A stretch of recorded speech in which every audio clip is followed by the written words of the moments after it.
why members might be late, because when we last met, I think last week, we had adjourned for a date. I think the date that was set was the 24th of April. Mr. Speaker,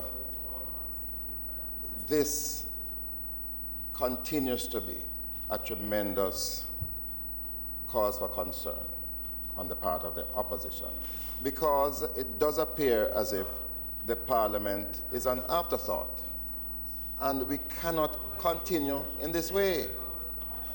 Mr. Speaker, we are elected as members of this chambers. We are elected as members of this chamber, and it's our primary role, barring none. And so when it appears as if it's an afterthought, we reject that, Mr. Speaker, and we are calling upon the government to enable us to have greater certainty in the way we conduct these business, and that the common courtesy that you have always been emphasizing that we should exercise. So, Mr. Speaker, sometimes you need to exert your influence inside here to ensure that that happens, because I can't be, as leader of the opposition business, speaking on a point, and for the deputy leader to be berating the presentation in this way. It is out of order, and it is unbecoming. It is unbecoming, right? Unbecoming. So, Mr. Speaker, I know the House Leader is new in the job. I am urging that we have greater certainty. I am urging that we return to the recent practice of being on time. I'm urging that the agenda be determined before we get here, and especially as we are preparing to start with the sectoral debates, to ensure that we no longer have to proceed in this haphazard way, where members are preparing to speak on a given date and changes occur. I want to put that to you, Mr. Speaker, as the chairman of this chamber, and to urge the government to do better. May it please.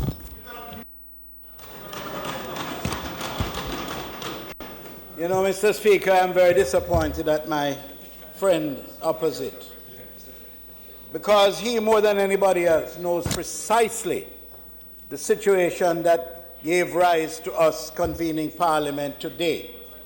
When we last met, I indicated that we would not be returning to Parliament until the 24th. Acting on the instructions of the Prime Minister, I communicated with him and indicated the seriousness as to why we had to convene, and in fact sought to get Parliament to convene yesterday. He indicated that the number of his members had left and were not able to meet. We suggested today, and he concurred. He knows precisely the level of urgency that attends this sitting, and he also knows the extent to which we had to work very hard to get everyone to come and convene here today. But I am most disappointed at is that I thought we had embarked on a relationship of trust. It is clear that any spoken word with the opposition spokesman, leader of opposition business, is not something to be wholeheartedly embraced. I experienced that. Now, I want to, Mr. Speaker, I want to indicate, before we go any further, the member made reference to my newness in this job. Let me indicate to you, young member, I was the leader of opposition business before you entered this house. And longevity has never compromised one's ability to perform. So never, It is the same mistake that you have all made with this young Prime Minister when he became leader of the party that now forms the government of Jamaica. Understand that? I wish, Mr. Speaker, I wish to draw attention to the fact.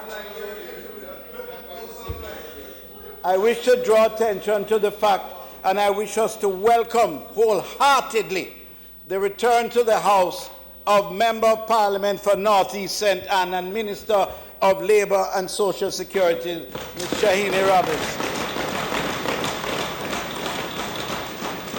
who is undergoing challenges, but she is doing it with a level of dignity, determination, and courage never seen before in my years in this House. I'm proud of it. Mr. Speaker, we are going to have our first statement by Minister. I just wanted to say another word about our colleague. No, yeah. Let me finish. When I'm finished, you may ask the permission of the Speaker, if you don't mind. Considering the immediate background to this intervention. So we will hear from the Minister of Finance. Oh, you have a statement too, yes. You want to say something? All right, thank you very much, Mr. Speaker. Yes. Mr. Paulwell, Mr. Speaker. Before you proceed, Minister Samudo, Mr. Paulwell was questioning our starting time of Parliament. We had instructions from the Prime Minister that we are to start at 2. We have instructions from the standing orders. And I'm going to propose that if we can't start at 2, I will start the House and adjourn the House until you come. But I'm going to start on time according to standing orders.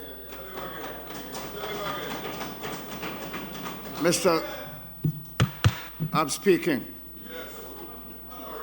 There are times when the Speaker will be advised and has been advised of certain things that will delay the House a few minutes. I'm going to ask both the leader of government business and the leader of opposition business to have consultation under those terms so that we don't have some people waiting and some not waiting until we are taken to task by the press. I wish the press to say today that this Speaker proposed to follow the standing order, and if needs be, we'll suspend the House after it starts if there isn't a quorum, but we are going to start at 2. Mr. Speaker. Mr. Speaker, I think you'd asked me to hold. Yes. Mr. Speaker, thank you very much. So I will not say anything else on the matter that I raised earlier because you have addressed it completely. But I also want to, on behalf of the opposition, to say how delighted we are to see both of our colleagues present here with us, a member from North East St. Anne and a member from South Central St. Catherine, who escaped injuries, and we do wish them well as they take back their places in Parliament. Mr. Speaker, I also, because we didn't do it last week, to take note of the passing of Winnie Mandela, former First Lady of South Africa, freedom fighter, somebody who was the vanguard, one of the persons behind the movement against the apartheid system in South Africa. I think, having regard to the leadership that she performed, her role along with her husband Nelson, and the fact that Jamaica supported the regime, supported the abolition of the regime, we should not allow this occasion to pass without noting her death, extend sympathies to the people, the government and people of South Africa, as we remember her as a legend in her own right. Mrs. Winnie Mandela. May it please. Mr. Speaker, Mr. Warmington. Mr. Speaker, the new moral authority in this House, who happen to be the leader of opposition business, raised the issue of the House meeting at 2 o'clock, to go back to that. Could you, as Speaker at the next meeting of this House, present to this House how many times between 2012 January and February 2016 that this House met at 2 o'clock or close to 2 o'clock? Could you, as Speaker, have that presented to us? We started that and we reached that stage under this administration. And each meeting has to get up to show his moral, supposedly moral authority. I'm asking you to have that prepared, ready for the House. Mr. Warmington, we are not going to have a debate. We are not going to entertain a debate on that matter. Enough has been spoken by you and others. I see other members are indicating that they want to speak. We are not going to have a debate on this matter. Mr. Speaker. Yes, Doctor. I had wanted just to rise as was done previously, if you would allow me to say something about Winnie Madikizela Mandela. Seeking your permission. I was advised that it is going to be on the agenda for discussion, and that member from the government side would be saying something on the matter. You want to wait thank until you. that happens? I'm guided by you, sir. You want to wait until we get there, or you That's would you fine, just thank wait you. until that item? Or would we want to take the item now? Prime Minister. All right, we're going to take the item now, so you could proceed. Mr. Speaker, strong, courageous, indomitable, freedom fighter, social justice advocate. These are some of the words that we use to describe Winnie Madikizela Mandela. When we think of the ANC, the end of apartheid, and South Africa, we think of Winnie Mandela. It is true that none of us believe that the war that was waged against apartheid, or championing the freedom of Nelson Mandela, or drawing public attention to the plight of women and people of color in South Africa was really done by one woman. We know otherwise, but she was the face and the voice that brought many of us closer to what was happening in South Africa. Like many, she too suffered her own share of imprisonment, discrimination, and vilification. As a woman, I stand because I am well aware of the old African, the ancient African principle of Ubuntu. I am because we are. And all of us, certainly as women in politics, in advocacy, stand on the shoulders of individuals like Winnie Mandela. Today, I just want to add my own voice in paying tribute to her. And as I end, expressing sympathies to her own family and to the broader country of South Africa and peace-loving people across the world, I say, Amandla Awetu.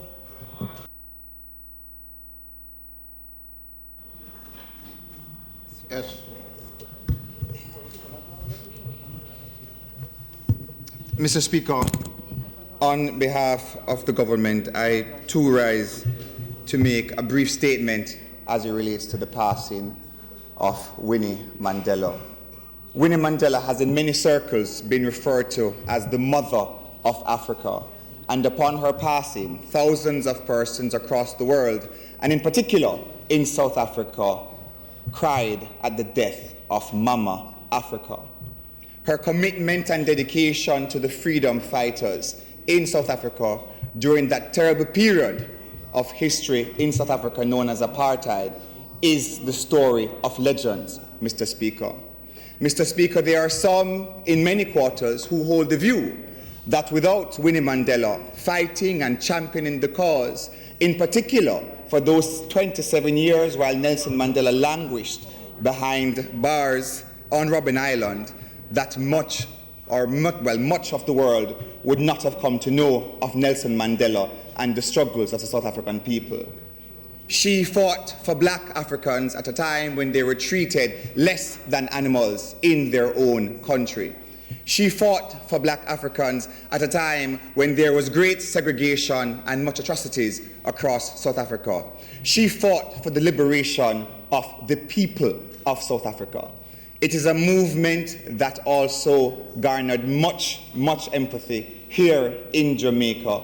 And we all know the stories of former politicians in Jamaica who advocated for the end of the financial support to apartheid and also for the end of the political structure that pertained in South Africa.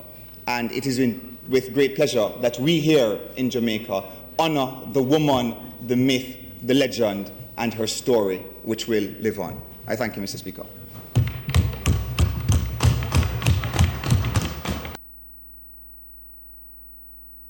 Statement by Minister.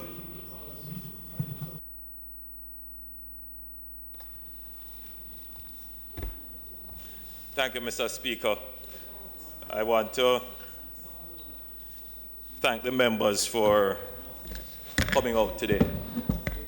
I know it was not the plan, and having had a very hectic budget period, that members were probably looking forward to a short break before we start the sectoral presentation.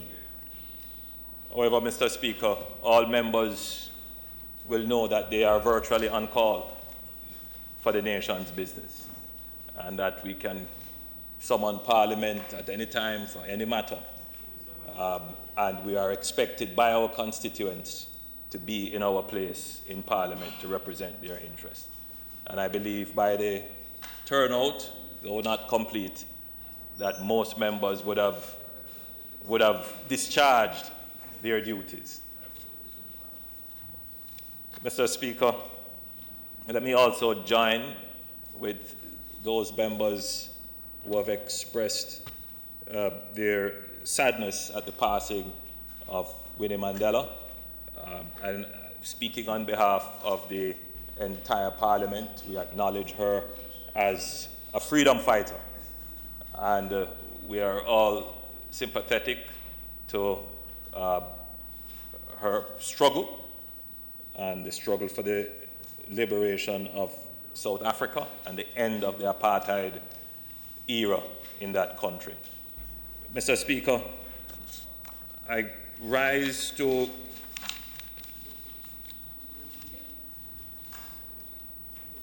ask this House for the extension of the 2 zones of special operation, which are now in effect but will expire shortly.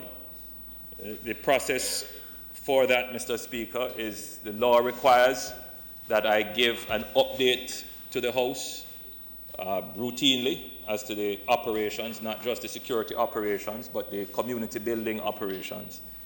And that I, by resolution, ask the approval of the House for the extension of the zones of special operations. I believe I have exhausted the plea that we need to amend the legislation to have a longer period, because it does become a bit cumbersome to have to come back to the House at such short intervals to ask for the extension. And I think that the House is coming to the understanding that these interventions require a longer period than the 60 days that we're given. But on the flip side of that realization, Mr. Speaker, is also the realization that coming to the House routinely does ensure that there is a stronger level of oversight exercised on the operations of the zones. So I'm in 2 minds about it, Mr. Speaker, but I think that I think that we could strike a right balance. Precise, which is what I'm saying. We need to strike the right balance. We don't need the law to come and give an update, but that the law is the law. We do comply with it and give an update. So, Mr. Speaker, we have proceeded this way, in which I give a statement to the House, and then at notices of motion given orally, I then present the motion, the resolution rather, to the House, and then at public business it is voted on, and if it is the decision of the House, then the zones are extended for a further 60 days. And I will proceed in that way, Mr. Speaker. So I'll now give my statement. Mr. Speaker, the government and the members of the security... Just for clarification, Prime Minister, so the debate will take place in public business. So hold the questions, because we had this last week where there was extensive questioning on your statement. The Speaker cut us off at some point, correctly so, but then when we got to now the debate on the resolution, many of us, seemed like we were being obstructionists. It would seem to me that if the statement that you're going to make is just used as your opening statement for the debate on the resolution, we could do that. Then we could just have it one time rather than have this two-stage, Mr. Speaker, as you would have seen for the last few sittings, I'm not in a combative mood when it comes to these issues. No, because it is, the victory is for us to win. So whatever it is required for us to win this battle, I am prepared to do it. So, Mr. Speaker, then I could delay my statement and I could make it at public business. If it is... Mr. Speaker, I will yield to the wise ahead from Central Manchester. Announcements. Laid on the table of the...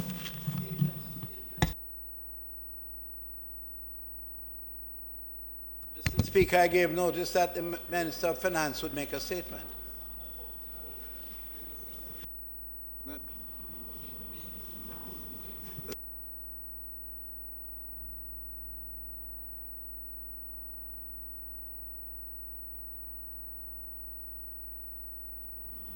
Minister Clark.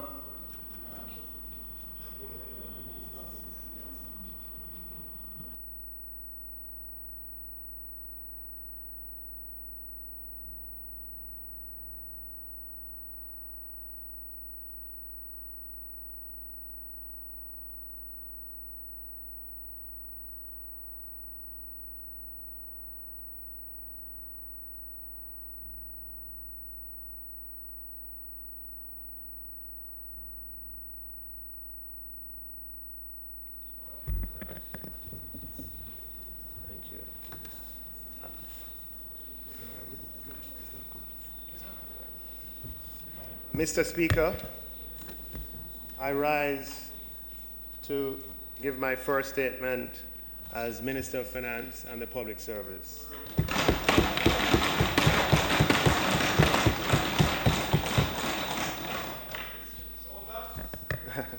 Mr. Speaker, on Sunday, the 25th of March, the Jamaica Gleaner published a headline article under the title, "Luxury Rides, Government Spends $190 million on Motor Vehicles for Ministers." I felt it necessary to take this opportunity to respond to some of the information contained in the article, which, as presented, wrongly implies excessive consumption by this administration on motor vehicles for ministers of government as compared with the Simpson-Miller administration of 2012. In my statement today, I will correct some of the factual inaccuracies in the article and provide information that allows for a fair and reasonable comparison.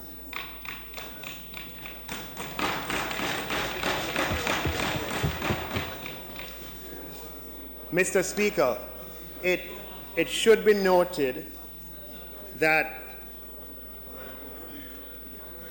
the article states that Prime Minister Andrew Holness's administration has purchased at least 18 high-end, high-maintenance motor vehicles at a cost of approximately $190 million. It then goes on to state that in 2012, the Simpson-Miller administration spent $60 million to provide some of its ministers with high-end vehicles. Under the Access to Information Act, the Ministry of Finance and the Public Service supplied a table that contained information on the ministry concerned, the assignee, the year of the vehicle, the model of the vehicle, the CIF value, the final purchase price, the date of purchase, whether the assignee was a member of Parliament, and a column with relevant remarks. For 4 of the ministries, the date of purchase was correctly stated in the document provided as prior to February 2016. The number of new vehicles stated in the article as 18 is therefore incorrect. The correct number of new vehicles purchased for ministers after February 2016 is 14. In most instances, the ministers of the Simpson-Miller administration purchased the vehicles they were using consistent with then existing government policy. In fact, 16 ministers of the Simpson-Miller administration, most of whom are in this House, bought the vehicles assigned to them, again, consistent with then existing government policy. When the new administration came in, therefore, there was a legitimate need to purchase vehicles for ministers as the ministerial fleet was depleted. The Honourable House and the public should know that the total CIF value, cost, insurance, and freight, for new vehicles purchased by the Andrew Holness administration since February 2016 was approximately $682,000 United States dollars, compared with a CIF value of approximately $692,000 for new vehicles purchased for ministers in the Simpson-Miller administration. Mr. Speaker, these are the facts. Additional relevant facts of which the Honourable House and the Jamaican public should be aware are that under the tax reforms implemented by the Simpson-Miller administration after the purchase of motor vehicles by her government in 2012 and 2013, GCT of 16.5% became payable on government purchases in 2014. Special consumption tax of 20% became payable on government purchases in 2014. And a customer administration fee became payable on government imports in 2013. In summary, Mr. Speaker, the article had erroneous final numbers and prices for the purchase of new vehicles by the Andrew Holness administration by including 4 vehicles purchased prior to February 2016, and it compared 2 total figures, one from 2016 that had GCT of 16.5%, SCT of 20%, and customer administration fees, and compared it with another total figure that had in 2012, that had no such taxes. These 2 facts, Mr. Speaker, explain that what was presented as a vast increase in consumption by the Holness administration with respect to motor vehicles is false. Mr.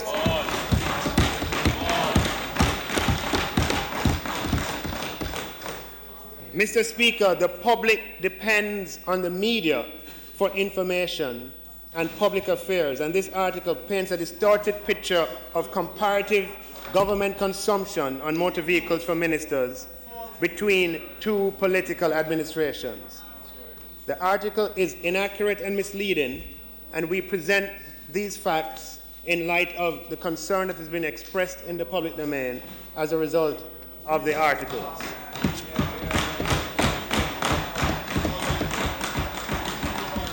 It should also be noted that the motor vehicle policy with respect to purchases of vehicles by ministers was changed by the Andrew Holness administration, and the policy that previously obtained no longer obtains. Thank you, Mr. Speaker.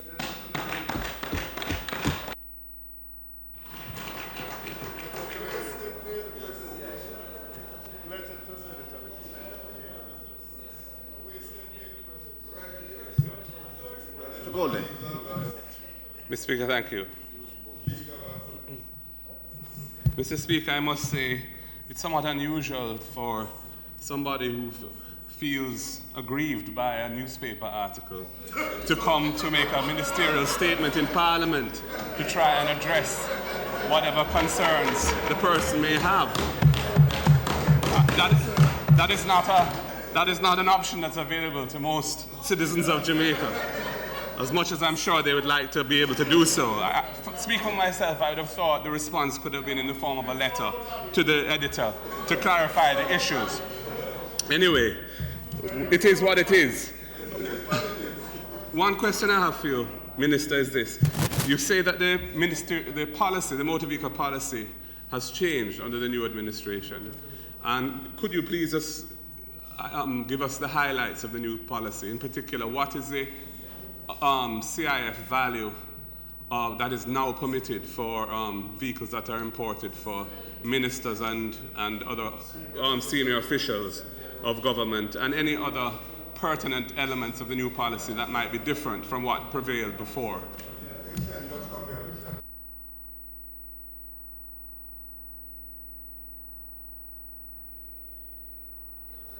I should add, Minister, that that aspect of it wasn't in your written statement, but you added it at the end, so I think it's fair game to ask the question.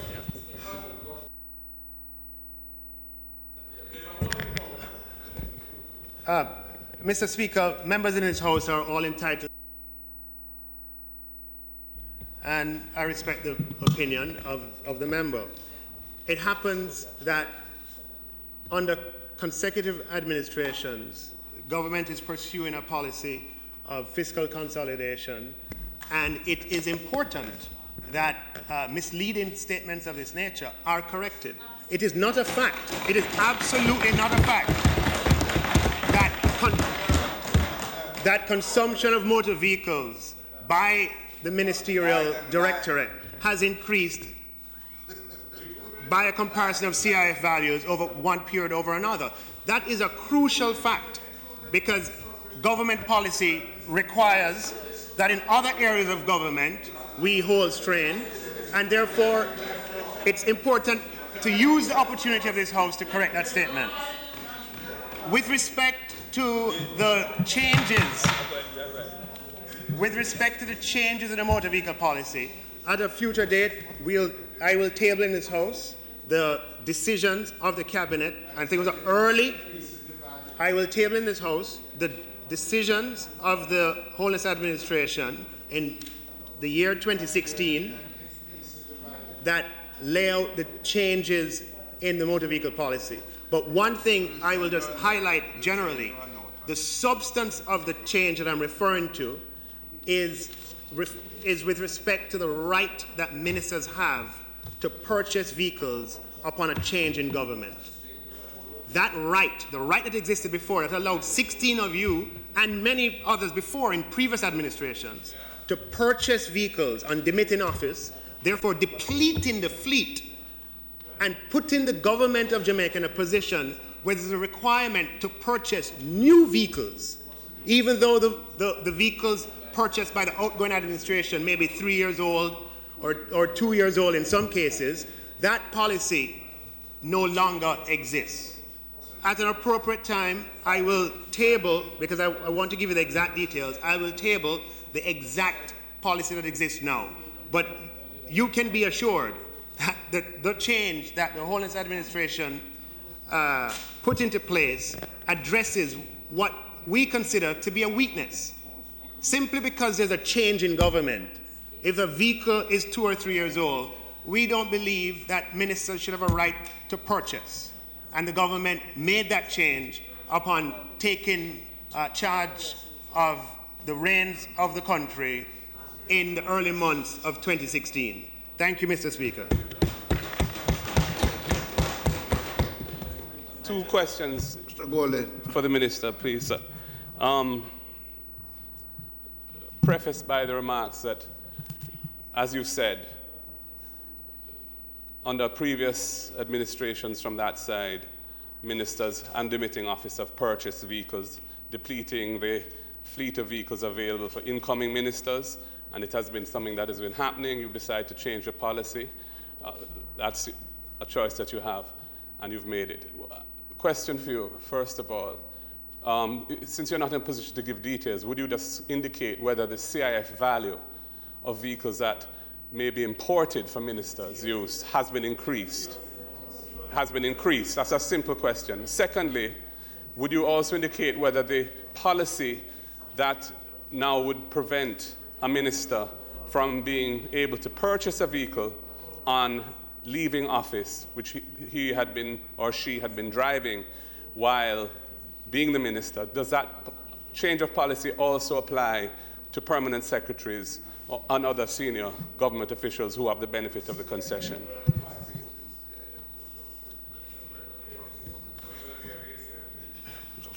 Thank you for the question, member.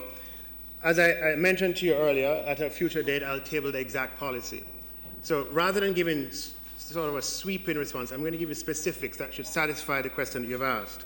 I have in front of me the CIF values purchased, the CIF values of vehicles purchased by the Simpson Mill administration in 2012, and I have the CIF values here. So that this should answer your question. The CIF values. Wait. Excuse me. Mr. Speaker, with all due respect. No. Mr. Speaker, my question was a simple one, whether the policy has increased the CIF value per vehicle that can be imported. I wasn't asking for a comparison between what was paid for under a previous administration and what was paid for under this one. That's not the question I asked. And the second question was whether it extended to persons other than ministers, the prohibition on purchasing. Minister Clark, we're not going to have a debate. We're not going to have a debate on your statement. So if a question is asked, you answer it. We're not going to entertain a debate on your statement. Mr. Speaker, I propose, to publish the CIF values of vehicles purchased in this administration and purchased before. My information, or the information I have, is that the CIF values in terms of the upper limits have been changed, and that the CIF limits have increased. But I must also add that the CIF values of the purchases here are directly comparable with the CIF values of the purchases in 2012. That ought to be noted. Clarification, man. Proper clarification. So, notwithstanding the fact that the limits may have changed, the values of vehicles purchased by reference to the CIF are comparable with the CIF values of vehicles purchased in the Simpson Mill administration. And I must... Mr. Speaker, I thank the Minister for at last indicating that the CIF value limit has been increased. The other question I asked was whether the policy of prohibiting purchases by persons demitting office or as ministers, does that also, that prohibition now extend to civil servants as well who may have benefited from the purchase of vehicles, or is it limited to ministers of government? Mr. Speaker, the policy change applies to ministers of government and does not apply to permanent secretaries. Okay. Announcements.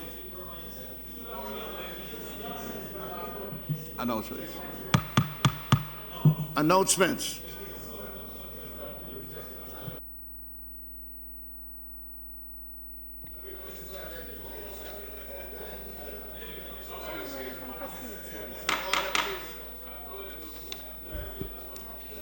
Laid on the table of the House today are the following: Ministry Paper 25 through 30,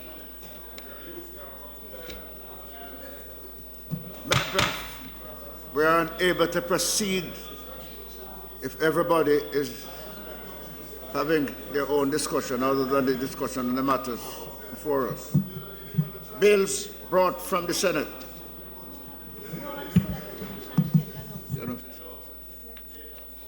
Clerk has indicated they did not finish. She should not finish the announcement.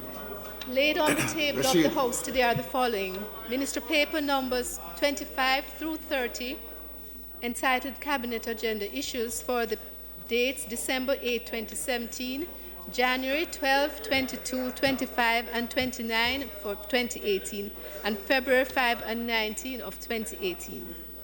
The law reform zones of special operations, special security and community development measures, Mount Salem community and environs in the parish of St. James zone, extension of period of operation number 2 order 2018.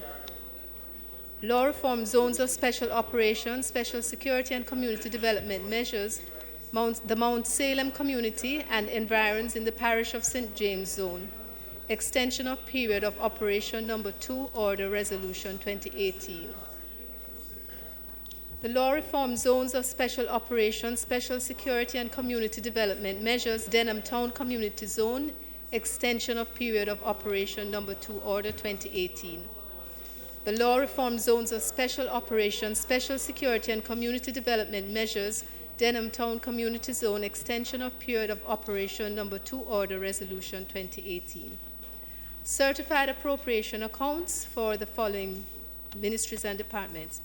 Jamaica Information Service for 2016-2017, Independent Commission of Investigations 2014 to 15 and 2015 to 16.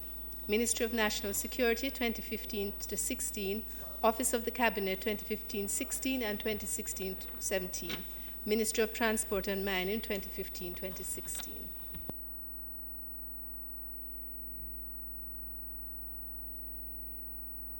Bills brought from the Senate.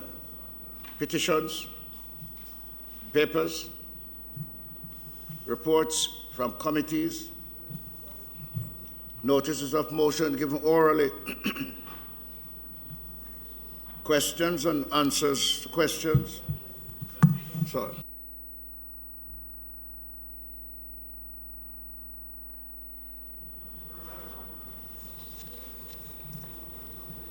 Mr. Speaker, I beg to give notice that at the next meeting of the House, I will move the following motions.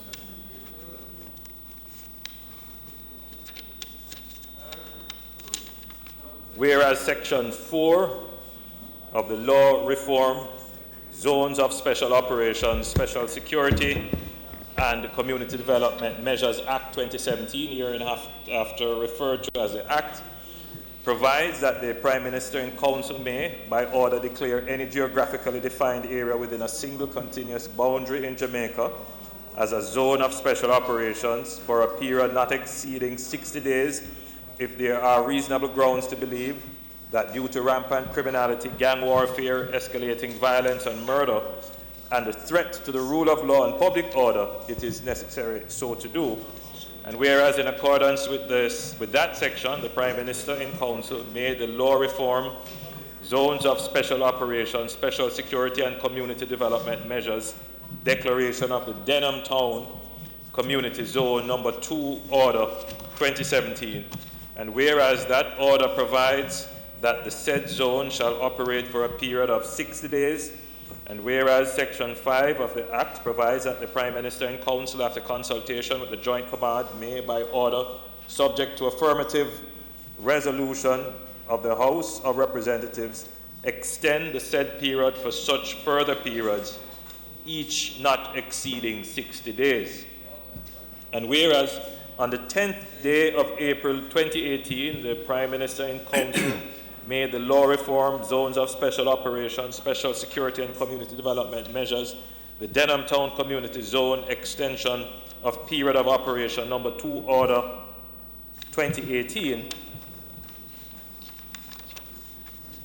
Now therefore be it resolved by this Honourable House as follows. 1.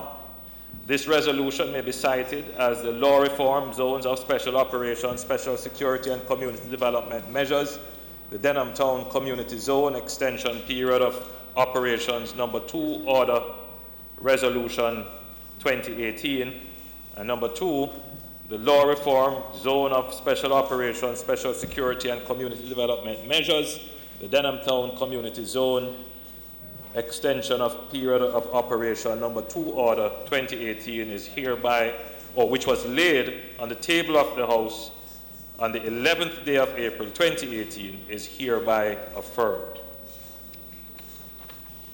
The second resolution, Mr. Speaker, whereas Section 4 of the Law Reform Zones of Special Operations, Special Security and Community Development Measures Act 2017, hereinafter referred to as the Act, provides that the Prime Minister and Council may by order declare any geographically defined area within a single continuous boundary in Jamaica as a zone of special operations for a period not exceeding 60 days if there are reasonable grounds to believe that due to rampant criminality, gang warfare, escalating violence and murder, and the threat to the rule of law and public order, it is necessary so to do. And whereas in accordance with that section, the Prime Minister in Council made the Law Reform Zones of Special Operations, Special Security and Community Development Measures, the Mount Salem Community and Environs in the Parish of St. James Order 2017. And whereas that order provides that the said zone shall operate for a period of 60 days, and whereas Section 5 of the Act provides that the Prime Minister in Council, after consultation with the Joint Command, may, by order, subject to affirmative resolution of the House of Representatives, extend the said period for such further periods, each not exceeding 60 days. And whereas on the 10th day of April 2018, the Prime Minister in Council made the Law Reform Zones of Special Operations, Special Security and Community Development Measures, the Mount Salem Community and Environs in the Parish of St. James Zone, Extension of Period of Operations number 2, Order 2018. Now therefore, be it resolved by this Honourable House as follows. 1. This resolution may be cited as the Law Reform Zones of Special Operations, Special Security and Community Development Measures, the Mount Salem Community and Environs in the Parish of St. James Zone, Extension of Period of Operation number 2, Order Resolution 2018, and the Law Reform Zones of Special Operations, Special Security and Community Development Measures, the Mount Salem Community and Environs in the Parish of St. James Zone, Extension of Order of Operations number 2, Order 2018 is hereby affirmed. Mr. Speaker, I beg to give notice that at a later stage today, I will move for the suspension of the standing orders to enable me to take these motions.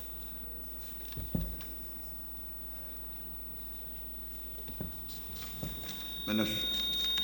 Mr. Speaker, I beg to give notice that at the next meeting of the House, I will move the following motion. Be it resolved that this House of Representatives approve the plans and programs being pursued by the government in respect of ministries which were not included in the debate on the appropriation bill, and further approve the policy projections as announced for the financial year 2018-2019.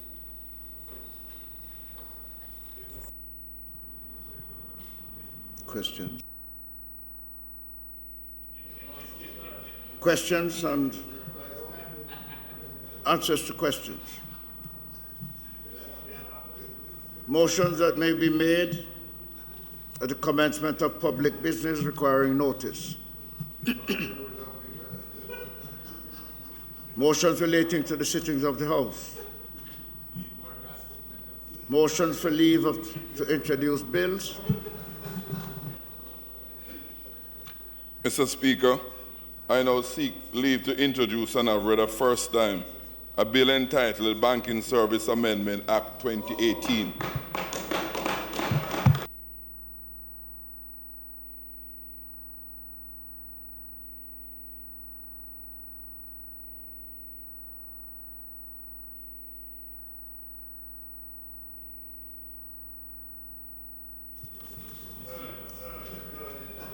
Those in favor? Those against?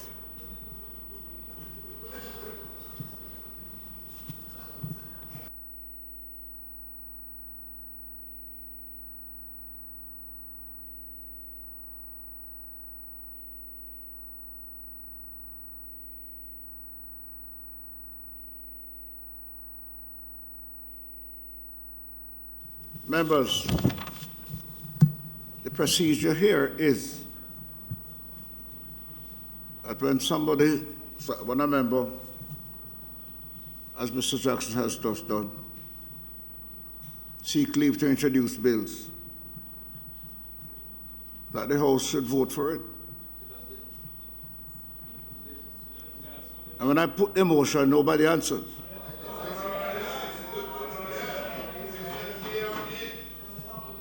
So I'm going to do so again. Those in favor? Aye. Those against? The ayes have it. Leave granted for you to proceed, Mr. Jackson.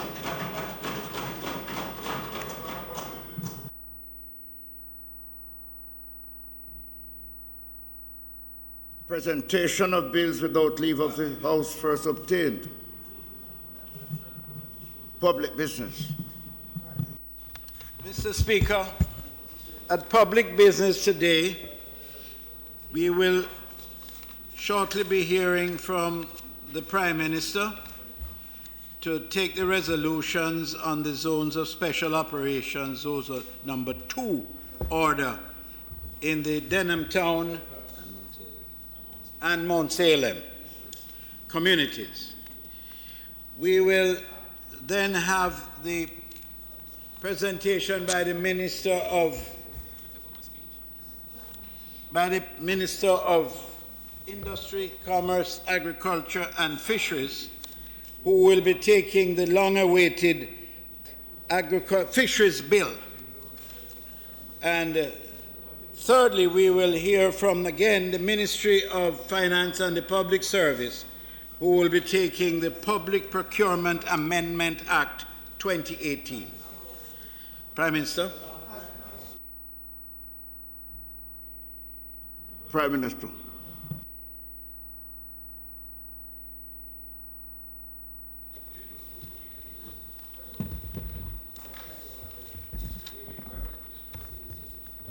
Pull up this chair for me, Carl. Thanks. Mr. Speaker, the government and the members of the security forces continue to fervently pursue the security agenda with much success. The Denham Town and Mount Salem zones of special operations have undoubtedly been proven. The level of professionalism displayed by the joint force has been welcomed by the residents.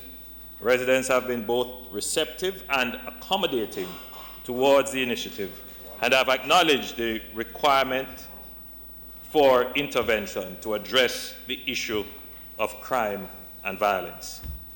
Some achievements have, however, been interrupted, delayed by ad hoc periods of ruthlessness perpetrated by criminal gangs, particularly in the Denham Town space, who are awaiting any opportunity to continue the violence. This is an unacceptable reality, and persons continue to be directly and indirectly affected. There is recognition that the government's response requires a long-term intervention that must go beyond community improvement to actual violence interruption measures.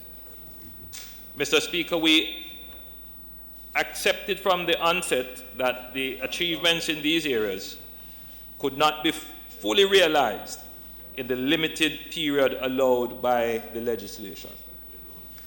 It is for this reason that I am yet again seeking approval to extend the zones of special operations in both Denham Town and Mount Salem.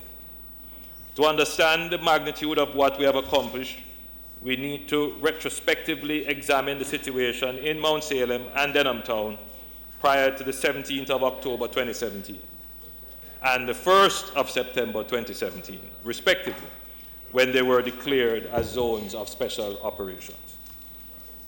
Mr. Speaker, these communities were experiencing rampant criminality. There was a breakdown in the rule of law and a lack of control by the state. But most importantly, the residents were perpetually fearful of their lives. Today, I can unequivocally report that this has changed. Crime has been significantly reduced, and the residents have been enjoying some level of peace in their community.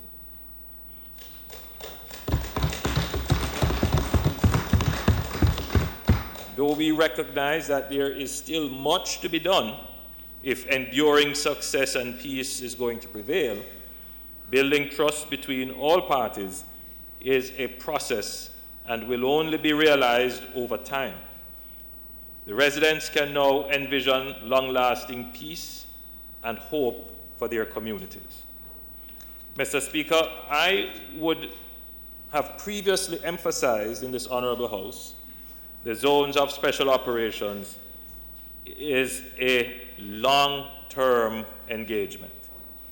Section 5 of the Law Reform Zones of Special Operations, Special Security and Community Development Measures Act guides that the Prime Minister and Council, after consultation with the Joint Command, may, by order, subject to affirmative resolution of the House of Representatives, extend the period referred to in Section 4.3.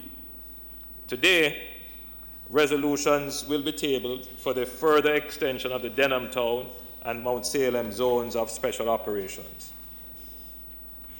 for a period not exceeding 60 days.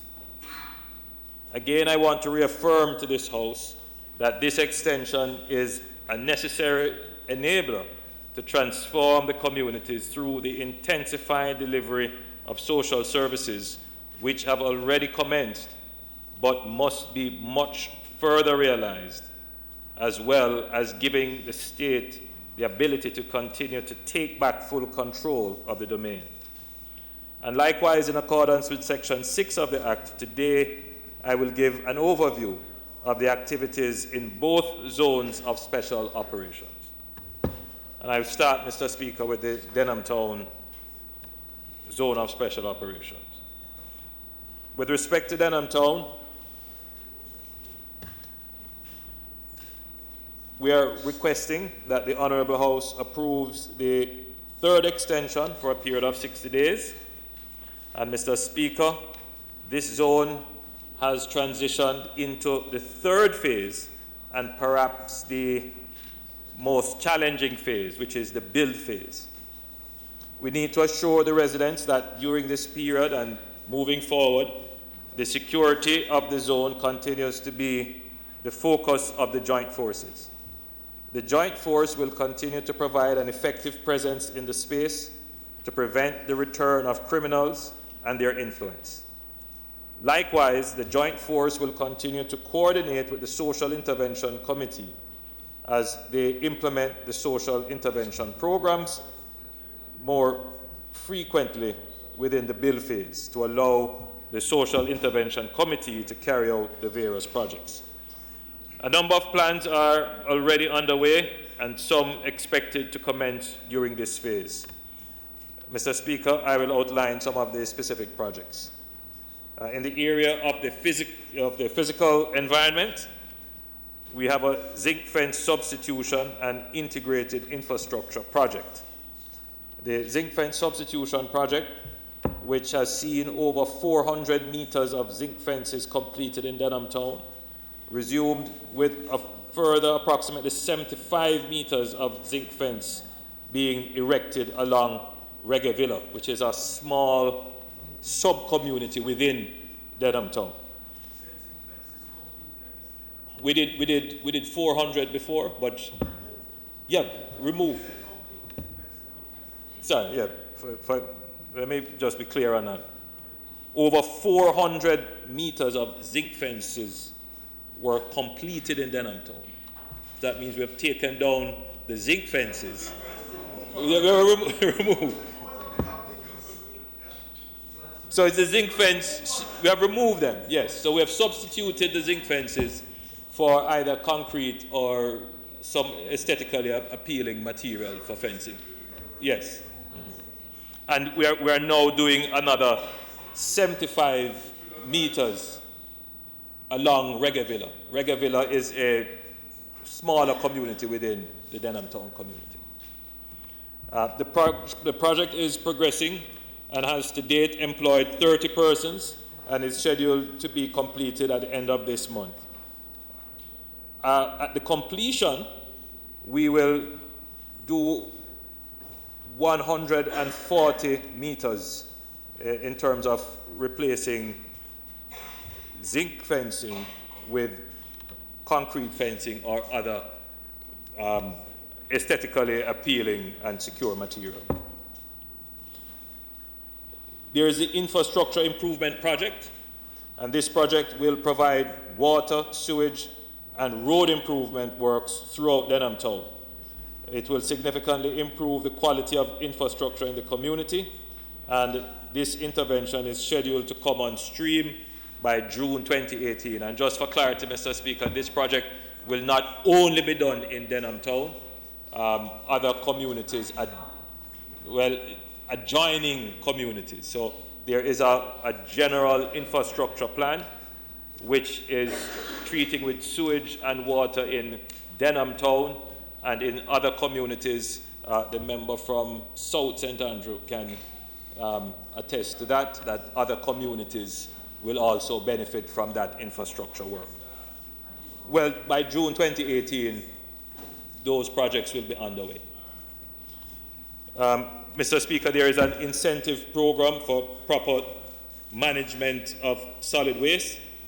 The program is still in its development phase, but it remains on schedule to be rolled out this year and will heavily engage the community-based organizations.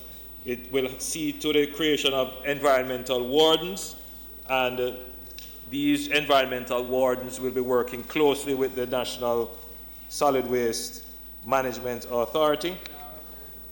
And the environmental wards, Mr. Speaker, will be provided with incentives, which could be interpreted as another way of saying they might get a stipend or pay to assist the community in education, practice, and actual proper disposal of solid waste, which will include separation of solid waste.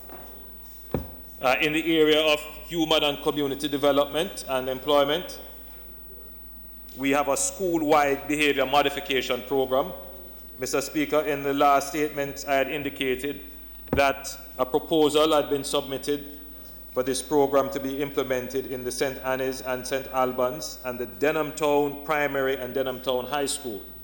This intervention will be implemented within the first quarter of the 2018-2019 financial year and will address issues of truancy and behavior modification among youth and adolescents in the schools. This program is being coordinated with JSIF, the Ministry of Education, Youth and Information, and the Safe Schools program of the Jamaica Constabulary Force. We also have a GSAT support program for the Denham Town community.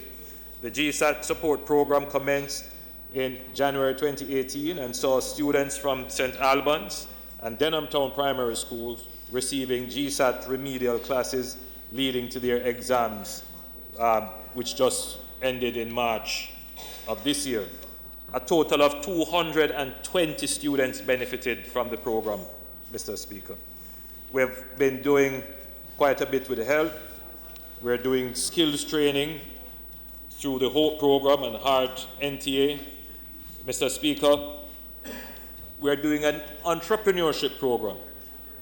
which was launched on the 19th of March this year, and will allow strong community-based enterprises in Denham Town to access grants ranging from 1.5 million to 25 million to start new enterprises or fund existing entrepreneurs to retool. In the area of community safety, to support the JCF Community Safety and Security Branch, JCF has approved, and JCF will be implementing, well, they are now in the implementation stage of an initiative to support the development of the neighborhood watch capacity, as well as to support active youth groups in Denham Town. This initiative will provide training as well as updating the community safety manuals and training and development grants to youth clubs to resuscitate and drive this activity. This project will support the overall efforts at sustaining peace and security and will be fully implemented over the next 6 months. Mr. Speaker, with respect to the Mount Salem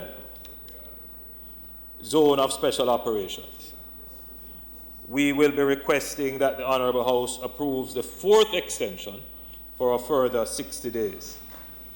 This zone will continue in the build phase, ensuring that the activities around the social intervention continues and is actually intensified. The Mount Salem zone continues to be secured by members of the Joint Force.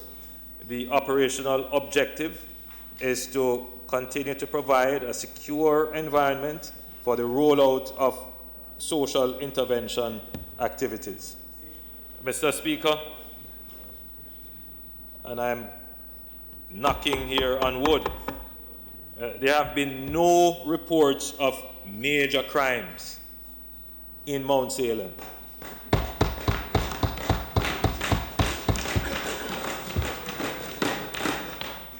No abuse, no reports of abuse by the security forces, and residents continue to cooperate with the security forces. And I think this is something that the entire House can be proud of. If you consider it, the House passed a bill, we put it into operation, it is working effectively. If we stop to consider what could be achieved with Mount Salem, if we could genuinely have at least one formerly troubled community that is able to transition to a community that can live in peace with itself, this will be an achievement for Jamaica, not for this government or that government or this politician or that politician, but an achievement for our people.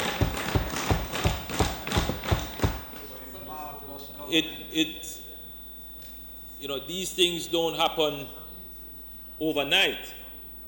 And in a previous presentation, I drew a parallel with Augustown, a community in which there was intervention not necessarily led by the state, but supported by the state, and it created a peace which lasted for approximately 2 years. Augustown, there was 1 year in which there was no murder. And we have seen communities where it is possible, where people can become wardens of their own peace. But the models that have been employed, we have to be careful how we try to spread them to other areas, because the truth is that without the displacement of the criminal element, without the removal of the capacity and the ability to commit the crime. So you can have interventions where the criminals remain in the community, where the guns are still there, but because they don't have the opportunity to commit the crime, then you have peace. But as soon as those mechanisms withdraw, then the criminals go back to their old ways and try to take over the communities.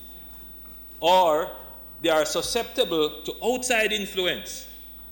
And one of the I'm digressing from my presentation, but it's important to say it because members in this House can identify with what I'm saying. That some of the criminals that are in our communities are being programmed, and I use that word because that's a word that they use on the street. They are being programmed by people outside of our jurisdiction. Outside, people from overseas pick up the phone and call and send money for them to buy arms and ammunition. So sometimes, Mr. Speaker, we can intervene, we can cut off some of the opportunities, but the national security strategy, and in particular the crime strategy within the national security strategy, has to be broad. And it will take time. And I have to drive home this point to the members of the House that we are not going to have a quick fix to the problem. We can take measures, Mr. Speaker, like the zones of special operations, like the state of emergency, which will take away the opportunity for the immediate commission of criminal activity. But for it to be sustainable, it requires us, first of all, showing that this Parliament has the stomach for a long-term commitment to plans and policies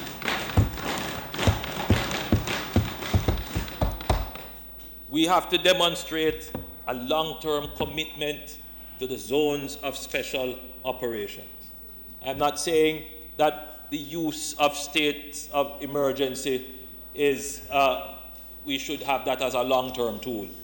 But at the same time, we must not in any way have the criminals think that this is a short-term measure, that we can just wait them out. They must not have any inclination as to what the strategic intent of the government is in the use of the tools available to fight crime.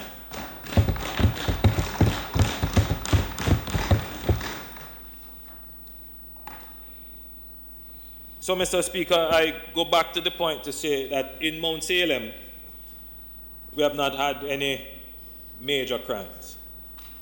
But in Mount Salem and in Denham Town, we are seeing, Mr. Speaker, that the usual domestic issues sometimes escalate to criminal activity in the sense of a domestic dispute might result in an assault where either a knife, a stone, a bottle, or a physical altercation occurs. That also speaks to another problem of the society, and that, Mr. Speaker, is violence. The resort to violence as a means of resolving conflict. That is another element of the epidemiology of crime in Jamaica that we will have to address. Mr. Speaker, the Mount Salem Zone of Special Operation has already undergone 3 extensions to facilitate development through the clear, hold, and build strategy, and is currently undergoing increased social intervention activities under the build phase. In the area of the physical environment, significant progress has been made with infrastructure development within the zone. Currently, the NWA is at the midpoint stage of an estimated 10 weeks development to rehabilitate 3.5 kilometers of roadway in Mount Salem. The member for that constituency should be very happy.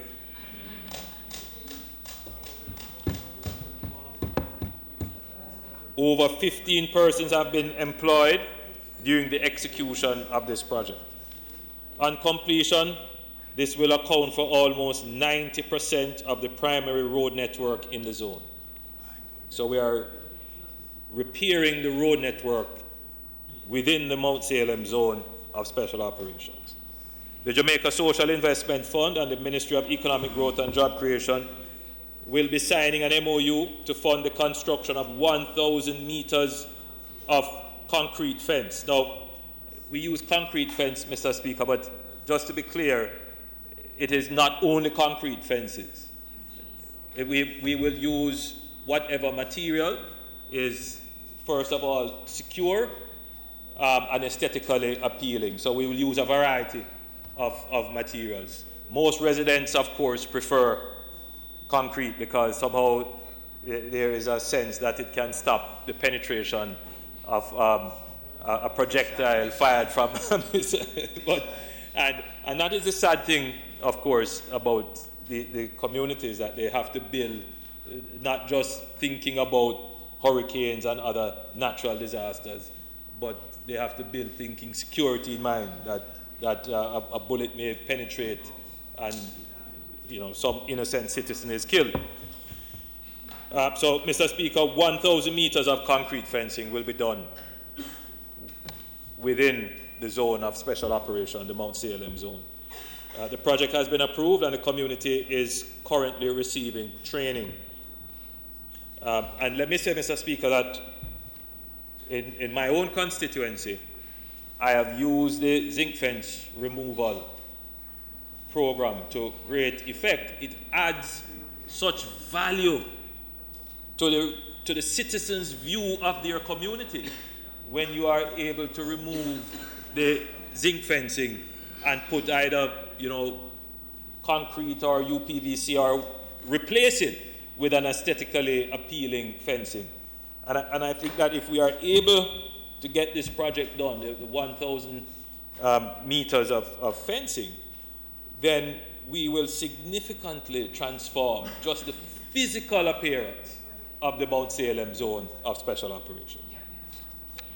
The project will employ, in the short term, between 75 to 100 persons. And actually, the project, Mr. Speaker, will start this month. Drain cleaning, Mr. Speaker. The NAA has cleaned the 3 main drainage network in the community, which has translated into improved water runoff for the community. This was done in December 2017. Other areas of improvement in the physical infrastructure and sanitation services in the community include rodent control program, proper garbage disposal facilities, water regularization and upgrade to the Mount Salem and the Mount Salem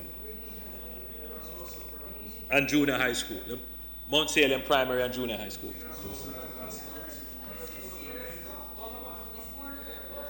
So remember what we are doing. It's not just the security intervention. Remember, you also asked for that once we intervene in the communities, we have to invest in the communities.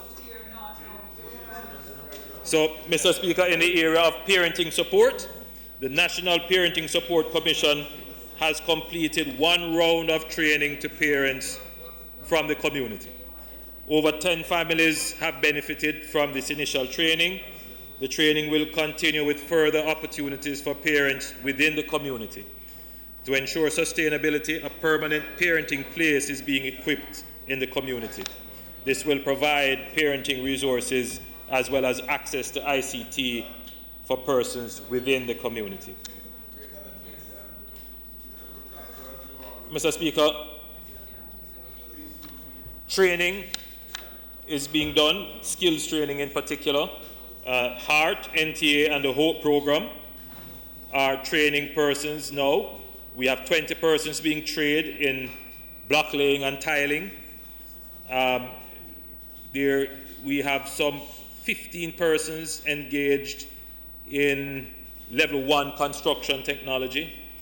And those persons, Mr. Speaker, will participate in the zinc fence removal project. And we're doing quite a number of other things in training. I'll just move through very quickly.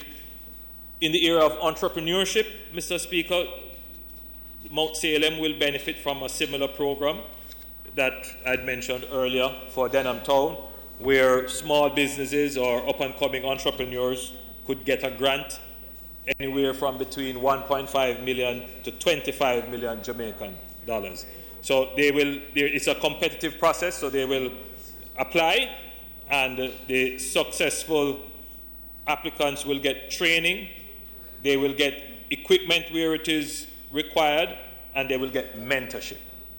So this program, I believe, will be a very pivotal program for the transformation of that community. Of course, in the area of community safety, the JCF, through its community safety and security branch, has successfully trained 20 community residents as curfew monitors who are tasked with ensuring children are off the street by a specific time each day. This program will ensure better supervision of children and less likelihood to become, and the children will be less likely to become engaged in or recruited for criminal activities. JSF has approved and is now implementing the project. Mr. Speaker, as we build on the efforts of a long-term approach to ensure sustainability, we are confident in the results so far. It has been further demonstrated that the government and all agents of the state have the capacity to act instrumentally, deliberately, and strategically, and take the actions that are required to lead to greater confidence. The security forces have demonstrated that through hard work and dedication, they can prevail, and I wish to recognize their sacrifice and dedication. Mr. Speaker, I was in Spanish Town and its environs recently and saw the security forces at work manning the various checkpoints. As you know, a part of Spanish Town is under emergency powers. You think so?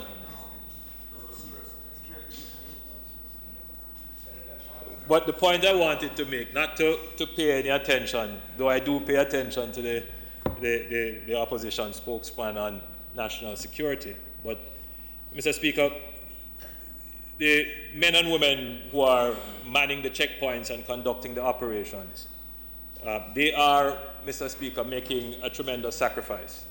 Many of them will be away from their families for long hours, days upon days sometimes.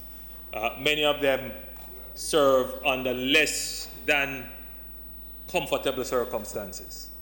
I can't tell you that the government of Jamaica is able to provide, what would be required as an international standard, but our men and women in the security forces recognize that we are at a critical point in our history, that we now have an opportunity to truly make a difference in this crime situation, and they are making the sacrifice. It is important that we in this House support them in the sacrifice that they are making, and that there does not appear to be any difference in the commitment towards the fight against crime in this House. Because I want to repeat the point, Mr. Speaker, that yes, you have the low-level criminals who are just operating without strategic direction, but we also have the high-level criminals who are operating almost at a state level, doing the planning, having access and resources to access critical technology, infiltrating our law enforcement agencies, infiltrating our political organizations, corrupting our systems. And they are the ones, Mr. Speaker, who have the access to be able to organize the purchase and shipment of over 119 weapons. That's not a small man activity. And to have it such that the intelligence around it is somehow, I don't want to use the word compromise, but you can't get anyone to arrest. So, Mr. Speaker, it is important that when we talk about the fight against crime, This House recognizes that there is no political victory to be gained by dividing on this issue. The criminals are seeking to divide us, and if they can find any space of difference between us, they will exploit it. So, Mr. Speaker, at every occasion that I rise to speak on this matter, I have to emphasize that the fight against crime requires a unified approach. The moment that there is any separation, the criminals will take advantage of this. Mr. Speaker, our recent history demonstrated that, and we should never return to that history. We should learn from it. So, Mr. Speaker, I recommend for the approval of both resolutions to extend the zones of special operations for Denham Town and for Mount Salem for 60 days. Thank you, Mr. Speaker.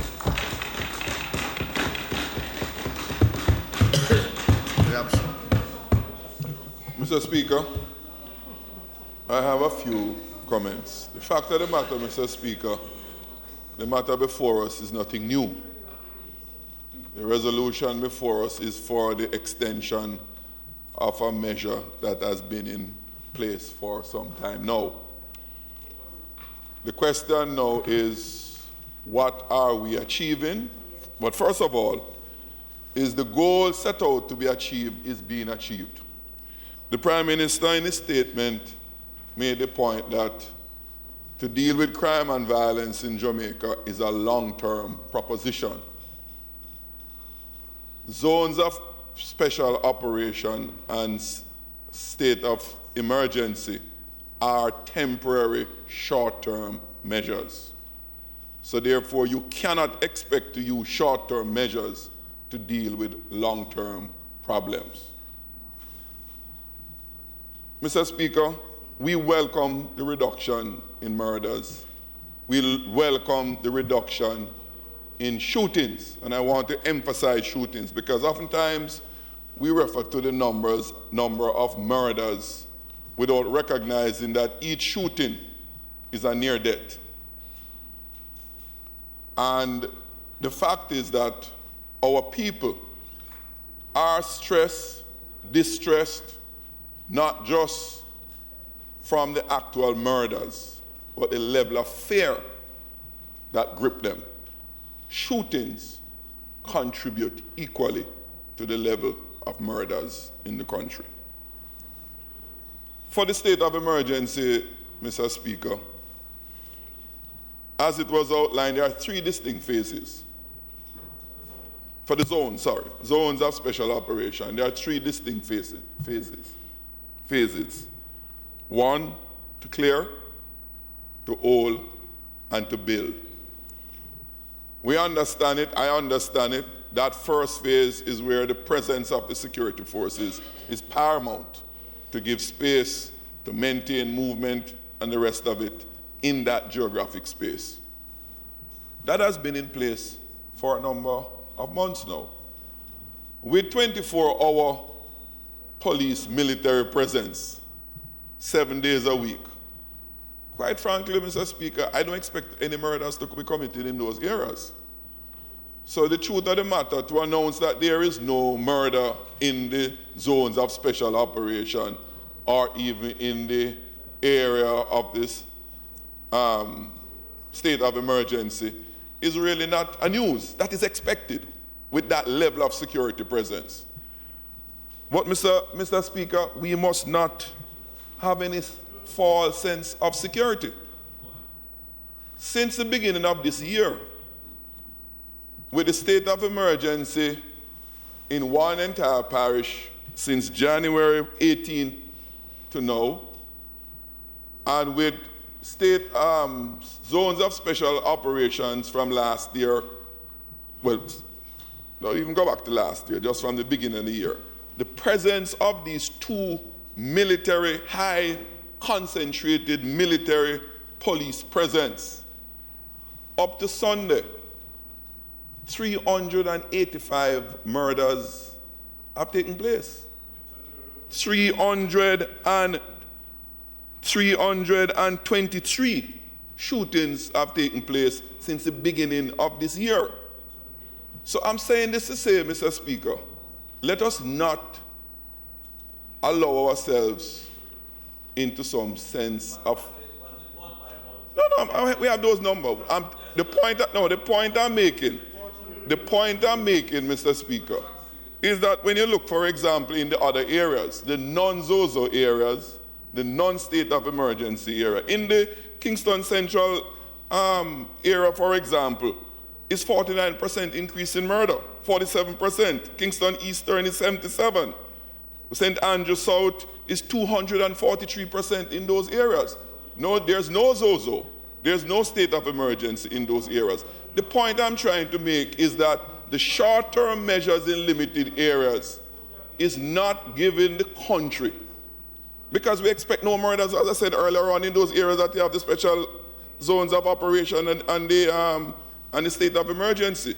4 persons are being killed, murdered every day since the start of the year by this number. 3 persons are being shot in addition to that 4 that is being murdered. That is the reality. The point I'm trying to make, Mr. Speaker, is that the absence of a long-term proposition that is comprehensive. All the lives of all Jamaicans are important. The lives of Jamaicans in every part of Jamaica is important. And that is what we are waiting for as an opposition, to embrace fully and support. That is not before us for consideration. And therefore my concern and the opposition concern is not just the areas of special operation and the state of emergency, it's the rest of Jamaica. As a government, as a parliament, we have responsibility for all Jamaicans, not some specialized carved out areas. And that is what I would really love to have a response to. Now, the opposition cannot or find it difficult not to give support even for measures to reduce murders or maintain the absence of murders or shooting in those areas. But there's no comfort to us that we are solving the problem. And again, Mr. Speaker, the danger is that we are led into a false sense of security. That's the reason why I raised those numbers. I didn't concoct them. They didn't come off the top of my head. Those are what the police report. It is happening. Our people are being murdered amidst what the Prime Minister reported today. So, Mr. Prime Minister, I must say to you, we need some address of that. You mentioned, Mr. Prime Minister, about the overseas presence of persons who are giving instructions. Yes, I agree with you that those are critical areas to be addressed, Prime Minister. But guess what? Those persons are out of Jamaican shores that we are trying to put a handle on. There are persons in Jamaican prisons giving instructions and killing people out there. Not external to Jamaica. That is happening while we speak, and we are unable to cauterize that. It is for these reasons, Mr. Speaker, I'm concerned about this false sense of security. There are persons in my own constituency and in Portmore that my fellow Portmore members of Parliament can speak to, who are, by the police reports, are being murdered as a result of persons that are being detained by the state. How can we really, as a government and a country, tell the people that we are on top of it? And things which are within our grasp and our reach, our jurisdiction, we're deterring with on for months and years. That is the reality, Mr. Prime Minister. The people who are victims of these murders take no comfort in this report. The people who are under threat in those communities take no comfort from this. Their lives are important to all of us. They're important to me. And I know they must be important to you. We are not addressing them. We have failed to address them. There's no cooperation needed to deal with those things. The authority of the state must be brought to bear on those situations.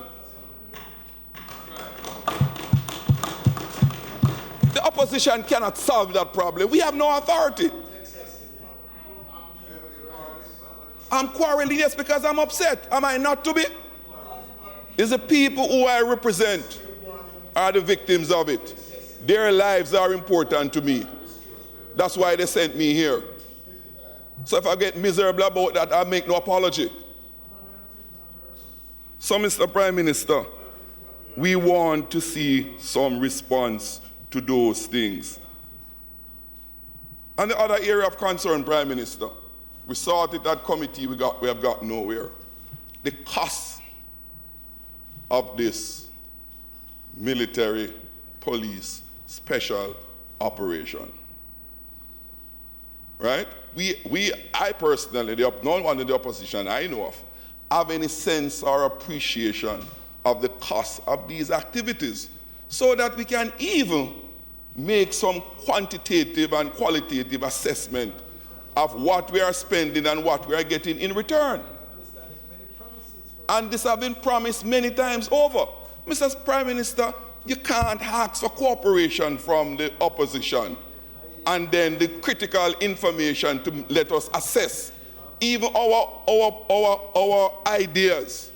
We cannot be able to do that because we are devoid of those critical information, which is not being made available to us. That is one of the problems we have. So if you want the cooperation of the opposition, you have to be forthright and fulsome in critical information to allow us to make informed decisions on our side. We want real cooperation and really not some good-sounding cooperation. That is what is needed to solve the problem once and for all going forward. We are ready. We want to. Jamaican lives are important to us too.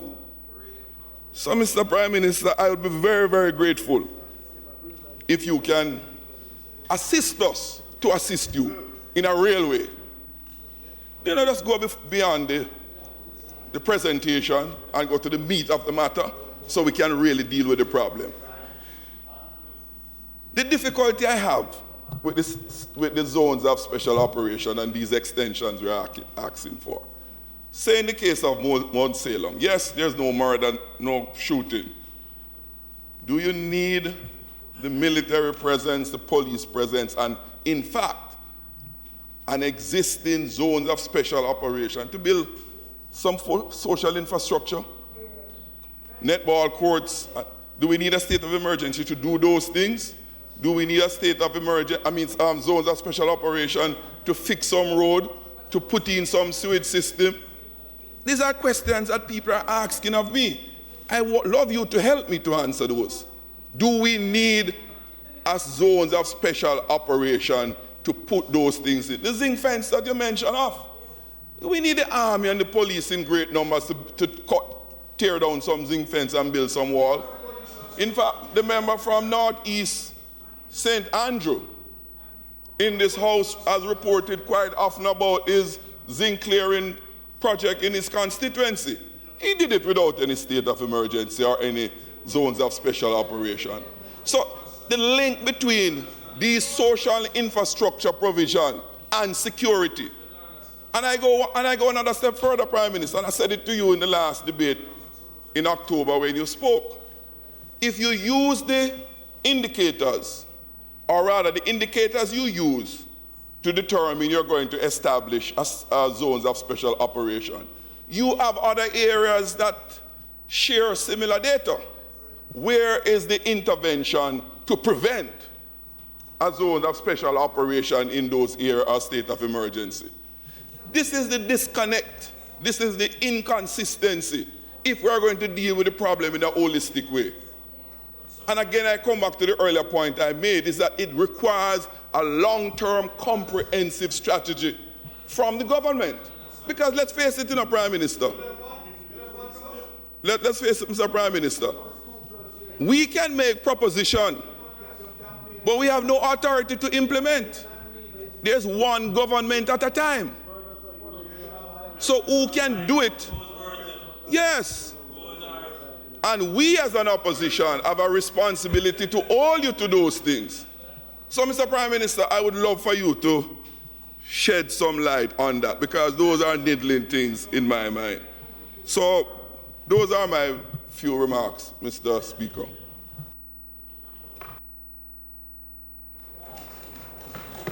No. This is a debate on the resolution. It's no question. So go study your standing orders.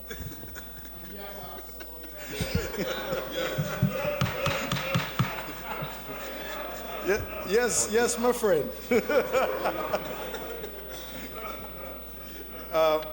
Mr. Speaker, I want to use the point that the opposition spokesman on national security made as a point of departure for my intervention in this debate.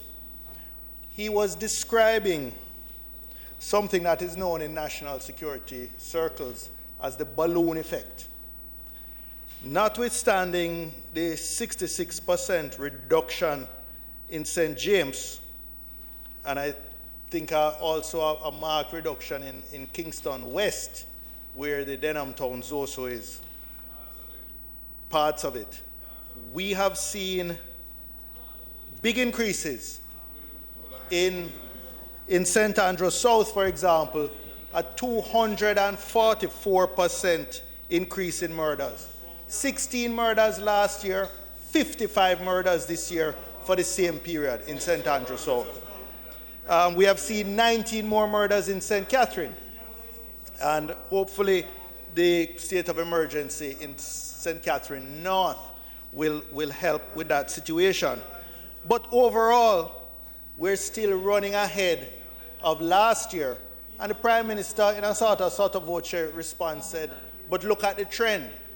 Prime Minister, for the first 7 days of April, there were 28 murders. And I gather Sunday and Monday were also very bad. 28 murders, so that's 4.4 a day. That will still be over 1,600 a year if it continues at that pace. So we have not really seen the dramatic reduction that we would have expected on a national basis, even though we have seen the response within the state, the particular areas where the state of emergency is. So what lesson we learn from that? What it says to me is that saturation policing has an impact. If you pour enough resources, enough police and soldiers into any given geographic area, you're going to see a positive reduction, a dramatic reduction in the murders. The problem is that when you apply that pressure on one area and you take resources from other areas, you leave them more vulnerable. And what we're seeing is the increases that are taking place now. So if this approach is to work for a national level, for everybody, then we have to have sufficient resources to apply in quite a few more hotspot divisions beyond St. James and St. Catherine North. We would need St. Andrew South, we would need Clarendon, we would need Westmoreland, for example, just to name some of those that have been perennial challenges. Now, Prime Minister, I heard this morning our new Minister of Finance spoke to taking a different approach to public sector rationalization. And those of us who were here in 2008, I think it was, when we stayed till 2 a.m. or 3 a.m. one morning, 2 a.m. one morning discussing public sector rationalization, may have some skepticism because we've been down this route before. But the coincidence of the two, of your statement this morning to, I think it was a labor market reform group, and the debate we're having today, is it may provide an opportunity for us to see how can we get more resources into more police divisions to get this type of saturation policing. And one of the ways is that we have scores, hundreds of police officers doing administrative tasks. So can we get some of these redeployed?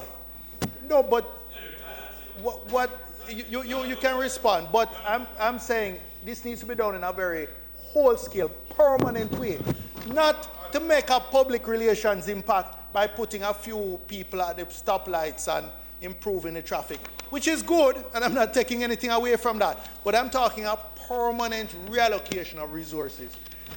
Police don't need to answer the call center. Many countries have emergency response center, all civilians.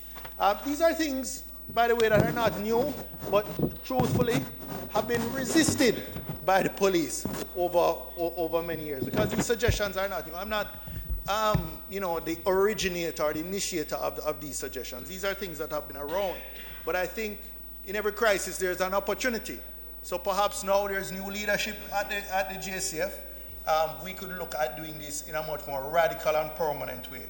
Things like employing private security for some of the things that police are doing now, guarding various facilities and offices, etc. When you go to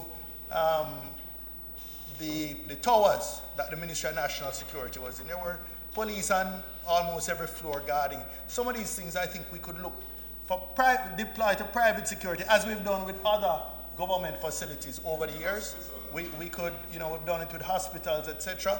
I think we could look at doing it in a much more radical way. Even some of the facilities, you could mix a deployment of police and private security. So really, and ultimately, I know a longer term initiative which you spoke to and which we supported, more so in the Committee on Defense than in the public, was to increase the size of the JDF, for example, quite substantially. Not taking any tears out of school, in the budget document that was tabled publicly, there was a 66% increase between capital and recurrent in the budget from last year to this year, which is good. No, but it is in the public, it is in the Yellow Book, it's not a secret. Anybody who can add can see that there was a 66% increase. So, the Prime Minister seems to be taking the approach that if you want to hide something, put it in writing. But I'm assuming that everybody in this house would have noticed that.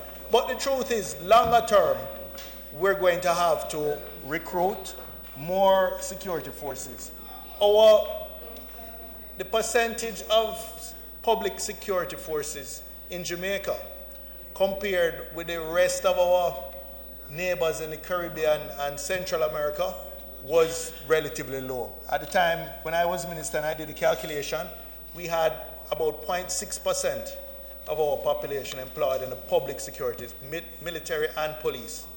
The average was about 1% or 1.1% in the comparator group that I looked at in the Caribbean and Central America. So there is, just by benchmarking against countries with similar levels of violence, because Central America and the Caribbean as a subgroup has the highest level in the entire world of intentional homicides. So this is a good group, and therefore, Prime Minister, this is not opposing. This is saying, okay, we've made a start, we see it's working in the particular areas. What we need to do is to expand it to some more areas so it has a national impact. How can we do that? Here are some tangible suggestions I'm putting forward on the table. Thank you.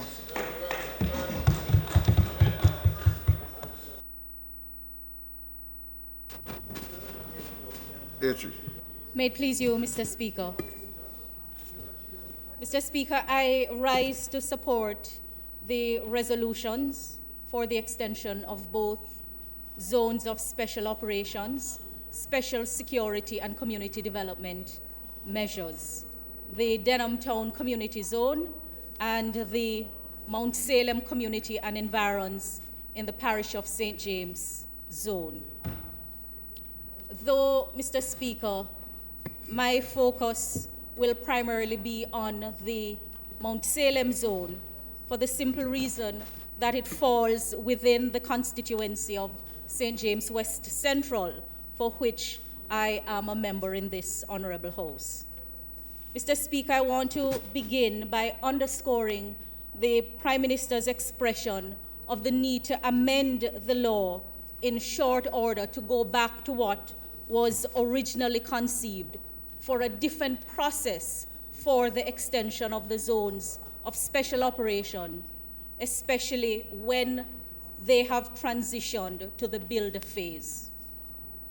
Mr. Speaker, I should next like to remind the honourable members of this House, and in particular the member from St. Catharines South, of some of the goals of the law, which include the restoration of law and order zone by zone. So the law sets out very clearly the criteria for the declaration of a zone. And while the concerns that more areas in the country meet the criteria, and so more should benefit from the presence of zones of special operation, I do not think it is lost on any of us, that the country does not yet have the resources to do that. And if we bite off more than we can chew and swallow palatably, we might just choke and end up more sick and in a worse state. And so, Mr. Speaker, I want to put it on the record of the House that while questions may arise about whether goals are being met, I know that insofar as the Mount Salem zone is concerned, the goals are being met. And the residents of the zone have consistently expressed their gratitude to the state for not only bringing the presence of law enforcement, but also for the social intervention work that has commenced. And in fact, Mr. Speaker, a special meeting of the Mount Salem Social Intervention Committee is scheduled for this Friday at 10 a.m. at the Office of the Prime Minister West, where among the agenda items to be discussed is updates from the subcommittees on the physical environment, on community safety, on human community development and employment, and on business and economic development. The residents within the Mount Salem zone have said that it is the best thing that has happened in their communities, that they are enjoying a level of peace that has not happened. And I say that to say that the goal of the law was to take back the country zone by zone. So if we're able to achieve it in the zones that have been declared, then it allows us to build the confidence, not only in the state, but in the people, so that we can move on to the next area. So, Mr. Speaker, I just want to say on behalf of my constituents that good things are happening, that the objectives set by the law are being achieved, and the extension is necessary to continue the work. It doesn't mean that some of the work being done through the zone of special operation cannot be done otherwise, but the zone provides for a systematic way for the state agents to address the long-standing problems that have existed in many communities. Mr. Speaker, I am pleased that notwithstanding any concern that may be raised, it is understood that this law is working in the areas where the zones have been declared. And we look forward to the time when the economy will be in a state where more resources can be made available to continue to do the work across the entire country. May it so please you, Mr. Speaker.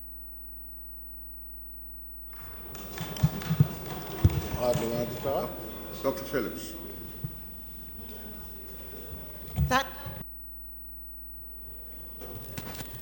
Mr. Speaker, I sat here listening to the statements being made about what has been happening both in Mount Salem and in the Denham Town, and in Denham Town. And as I sat there, I thought that I really needed to contribute, and I was extremely pleased to hear of the success of which we boast. And I thought that I would get up and be rational and be measured in giving my support. Unfortunately, I'm speaking after another member who can speak on behalf of her constituents and who can say that she hopes that the government, the economy, will get to a stage where other constituencies can be brought on. And so I stand to say I am not that patient. I cannot be that patient.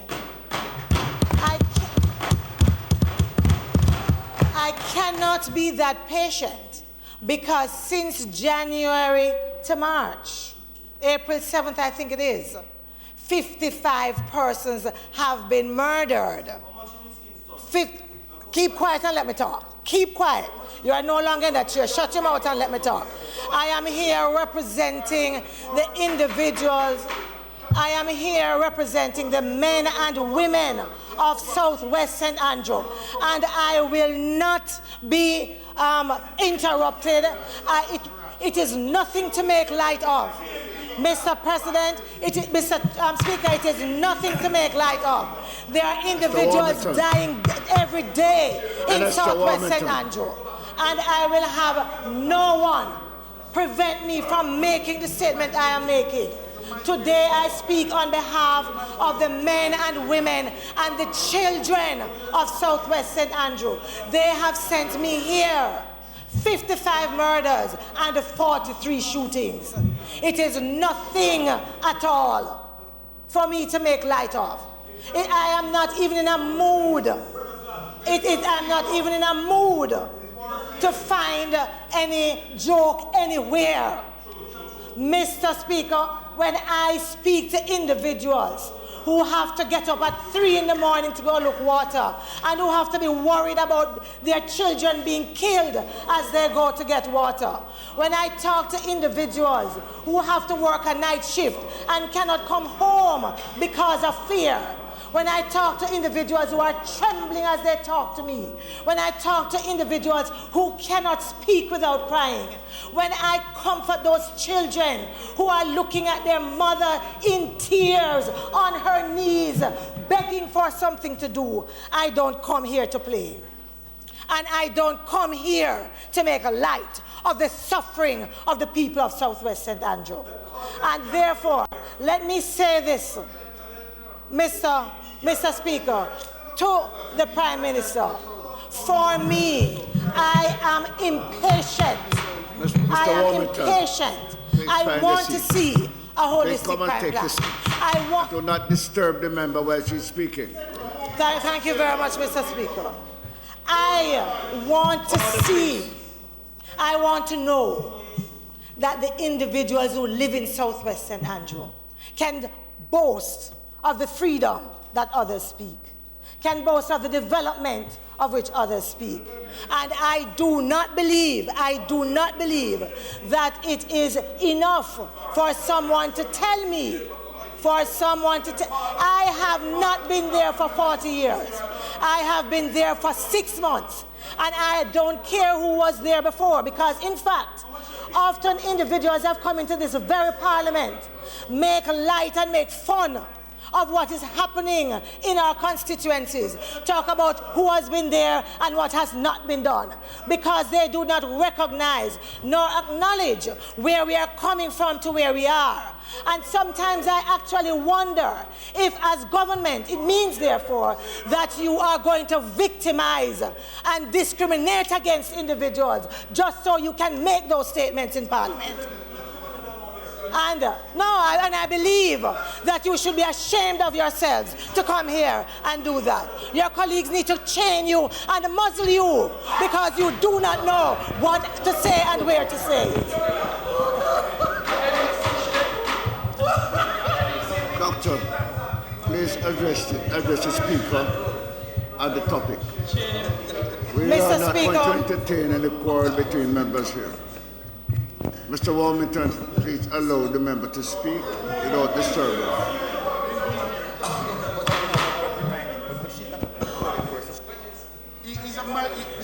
Mr. Speaker, Mr. Speaker, Mr. Speaker, on a point of order, Mr. Speaker. Shut up, man. On a point of order, Mr. Speaker. I am sitting right here and can't hear her. I'm sitting here, can't hear. He's a migrant. You're a migrant. Hilton. You're migrating. Mr. Hilton. You're migrating. Mr. Hilton, please take a seat. Doctor, please address me. Do not address the member across the floor. And just stick to your topic and do not disturb. Do not allow yourself to be disturbed by anybody else. Speak to the speaker.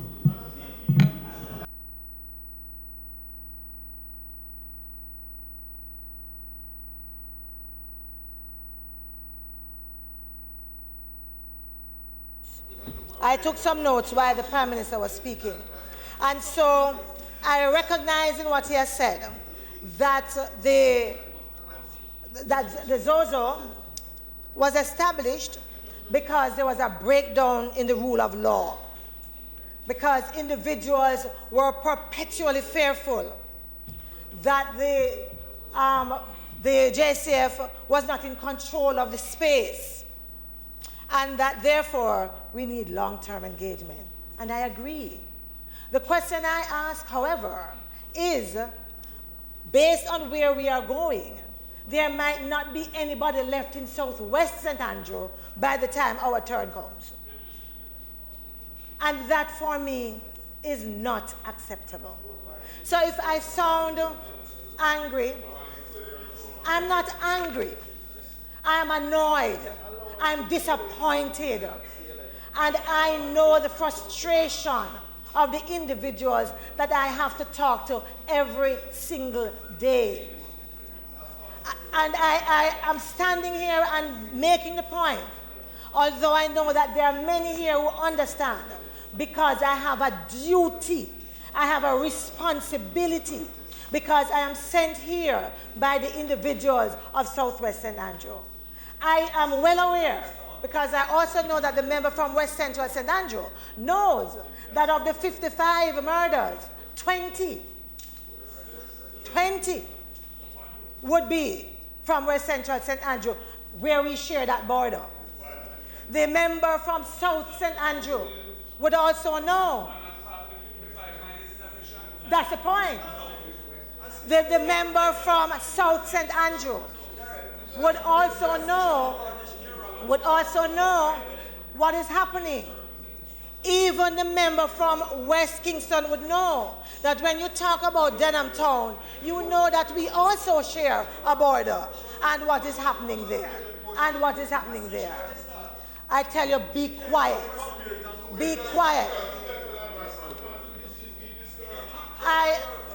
And when we look at that, you can understand why I feel buffeted, why I feel as if I am being tossed, because I know that the individuals in the constituency, I've spoken to them, I've been there with them, I feel their pain, I feel their sorrow. I know what it means to children going to school who are unable to learn.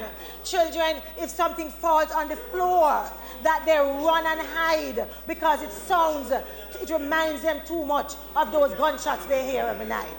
And so when individuals speak, for example, about how we rate our high schools, I have one single high school, Haile Selassie High. And based on the ranking we have seen, it is ranked 151 out of 161. And I am sure that there are members who are irresponsible enough, hearing that, to say that the Member of Parliament has done nothing. And I say to you, how can you say the Member of Parliament has done nothing when those children leave school in fear? They are in school in fear, and they go home in fear. When they go home, they have to fret because there's no street light. They cannot go out to buy $100 dinner because of fear. because of fear. How do you expect them, therefore, to actually perform in schools? Yes, the member from Central, the member from Westmoreland has spoken glowingly about Zozo. The member from St. James, no man, St. James, West Central. The member from St. James. I, as a member of Southwest St. Andrew, would like to be able to join you, because the individuals I serve, the individuals I represent, have been asking for more boots on the ground. They have been asking, for example, for a joint command between South St. Andrew and Southwest St. Andrew, because criminals are not divided into South St. Andrew and Southwest St. Andrew. They work as one. Those who are fighting are joined 3-4 gangs, and they are 3-4 different areas of individuals who are at war, and each side is made up of individuals who live in both constituencies. This is not about Omar Davis, who preceded Mark Golding, nor is it about Portia Simpson Miller, who preceded me. Because if indeed we allow irresponsible members of this House to inject that into the argument, then it means that we are not really interested in collaboration. You cannot play those jokes and then expect that we are going to cooperate in that manner. Yes, we have the interest of the people at heart, but that should not, you should not take that and make advantage of it. It should not be done. And if I speak passionately, it's because I am passionate about it. I believe that Southwest St. Andrew, the St. Andrew South Division, requires attention, requires intervention.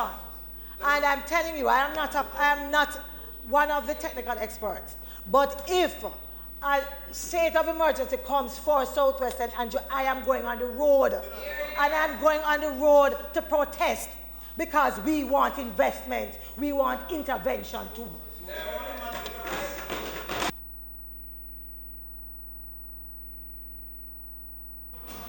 Prime Minister. Mr. Speaker, I just want to rise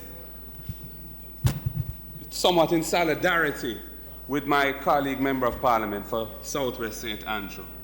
So much of what she says or has said resonates with me, because indeed, as the point she made emphasizes, the police divisions are somewhat arbitrary relative to the problem that faces us both, where one police division is on the western side of Maxfield Avenue, another police division is on the eastern side of Maxfield Avenue, but there has been continuous problems of crime and violence, murders and shootings occurring on either side of that road, and where the citizens are in fear and are suffering as a result.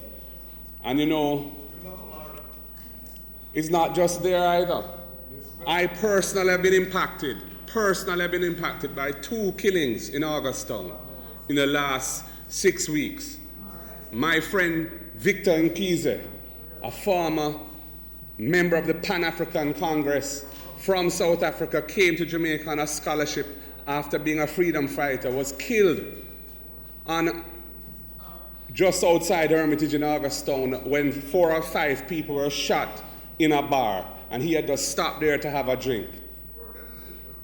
Worked at the Ministry of Finance in Pensions Department. And then a relative of mine was killed on Augustown Road. And the circumstances of that death support, or allegedly support, what the member from South St. Catherine said about prisoners, persons in correctional facilities, directing the assassination of persons outside who are not doing their bidding. These are real issues facing this country. And the problem with the solutions that the government is pursuing is that they're so localized and the balloon effect is pronounced. We have man from Denham Town up in parts of South St. Andrew involved in certain things. So this is an issue that we need to really confront. The former Minister of National Security spoke eloquently of some possible approaches to try and make the thing more general so it can have a national impact. And we need a national impact because people are being killed on a regular basis and it's close to home. So I had to this is not my portfolio, but I had to stand up because people in my constituency are suffering from it, and persons who I know personally have been killed recently as a result of it. So I really think the time has come for us to find a more national solution. It can't be one zone at a time, with all due respect to the Attorney General. We need to deal with the thing now and stop the massive levels of killing now that are taking place outside of these areas which are being saturated by law enforcement. That is, I think, impatient of debate, Mr. Speaker, and I would support any well-conceived measure that would achieve that national objective, which is so desperately needed at this time. I thank you.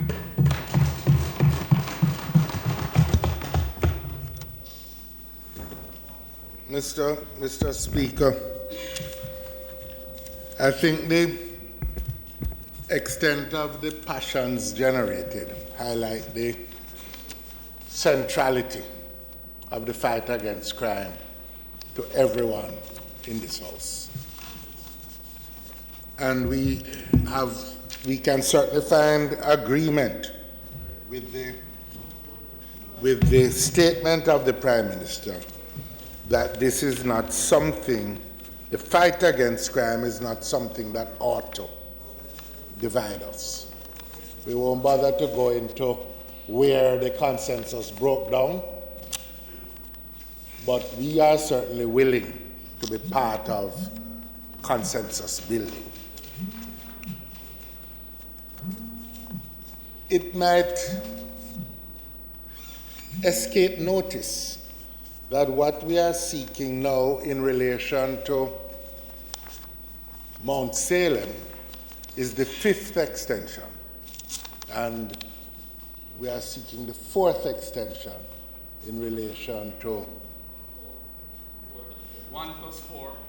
4th in relation to Denham Town, 5th in relation to 5th period, which means, yes. So the 5th period. In effect, we are close to 1 year in the case of Mount Salem, and a little further behind in relation to Denham Town. And I think that it's appropriate now, Prime Minister, for us to get a comprehensive assessment as to the effectiveness of these measures as a means of dealing with the overall crime problem that the country faces. I was struck by the fact that the Prime Minister's report focused very heavily on the social interventions, and social interventions are desirable. But the law itself states that this is an effort to confront crime in the country. The one question we have to ask ourselves is how effective is this zone of special operations when demarcated in such narrow geographic terms as an overall anti-crime measure.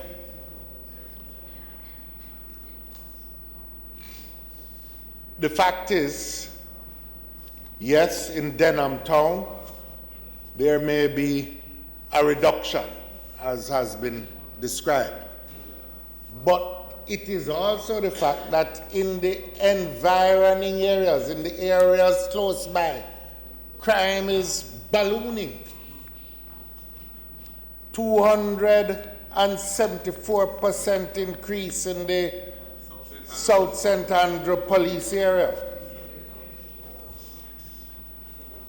Further increases in other police areas, including Kingston Western, Kingston Eastern, and in the neighboring constituency to West Kingston, in Southwest St. Andrew, we are seeing sharp increases. And there is, shall we say, some evidence, not. Yes, Central St.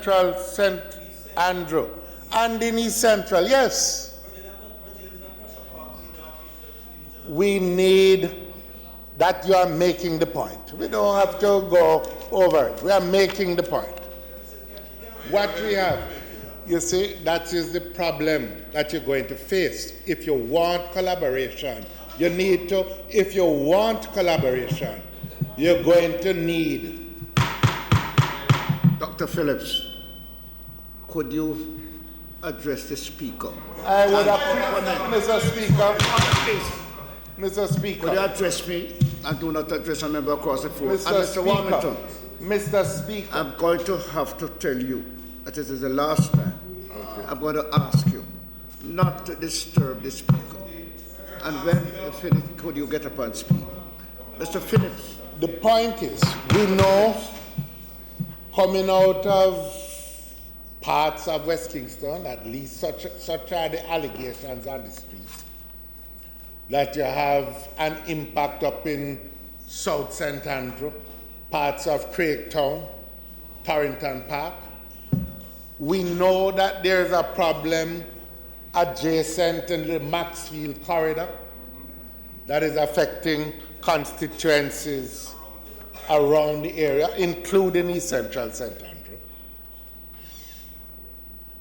And the question arises, not just what has happened in relation to the social services, desirable though that is, but how many gangs have been dismantled?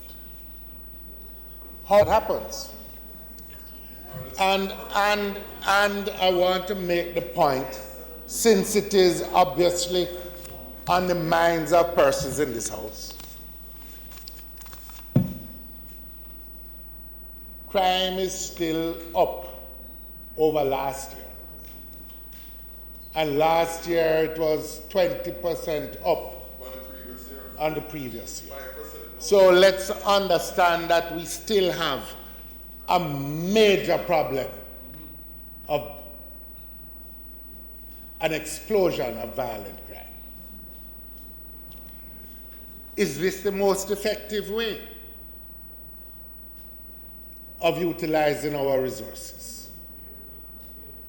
Quite frankly, I am not clear myself, Mr. Speaker, as to why, if we have a state of emergency in St. James, do we need a Zozo? Because the only additional benefit to that Zozo, that I may be wrong, but as far as I can see, is that there are the social intervention measures, and we don't need the Zozo to bring that about. Yeah, that's right. They have the police presence already. We have the police presence. Maybe that is one area where we could get an explanation. But if, as I think is implicit in what my friend from Southwest St. Andrew is saying, if we're going to end up with two constituencies benefiting from the social benefits of Zozo, both represented by that side, and communities which are high crime that are around in the corporate area but which are represented by this side are eliminated, then questions are going to be raised in people's minds, if nowhere else. I'm telling you. Because it exists. questions are going to be raised as to why some high crime areas are so designated and other high crime areas are excluded.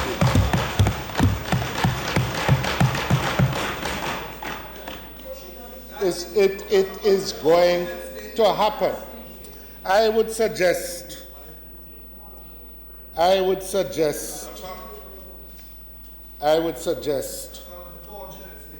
Prime Minister. No, it may be unfortunate to you, but it's a reality.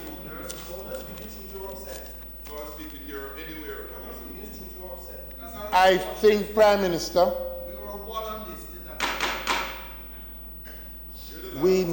I would urge that we get an analysis done by the security forces that can be brought to this House before the next extension is sought.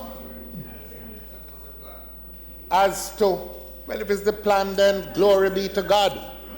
If it's the plan, glory be to God. But stop.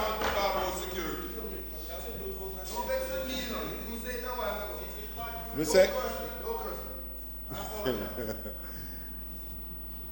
that we have an analysis done as to the effect in relation to the security issues.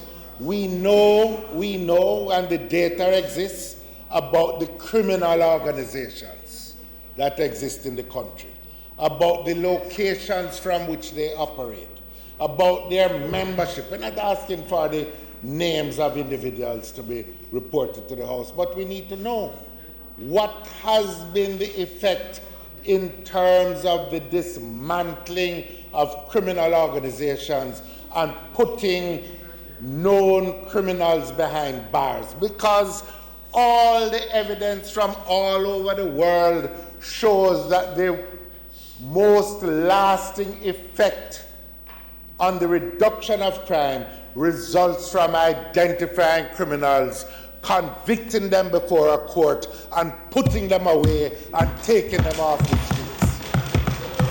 That is where you get the result. And we're not seeing, or we have been presented with no evidence that that is in fact happening in this regard. We are not opposed to social intervention going on in constituencies. In fact, I believe every member of this House would like some social intervention, as much of it as possible. In fact, we want more, and we certainly want some on this side. But we also want, and the country should get, a clear presentation as to what will result for Jamaica as a whole, what will cause a reduction in the high level of criminal activity that we are now facing. Because ultimately, we're going to have to find a way to deliver on the expectations, not just in Mount Salem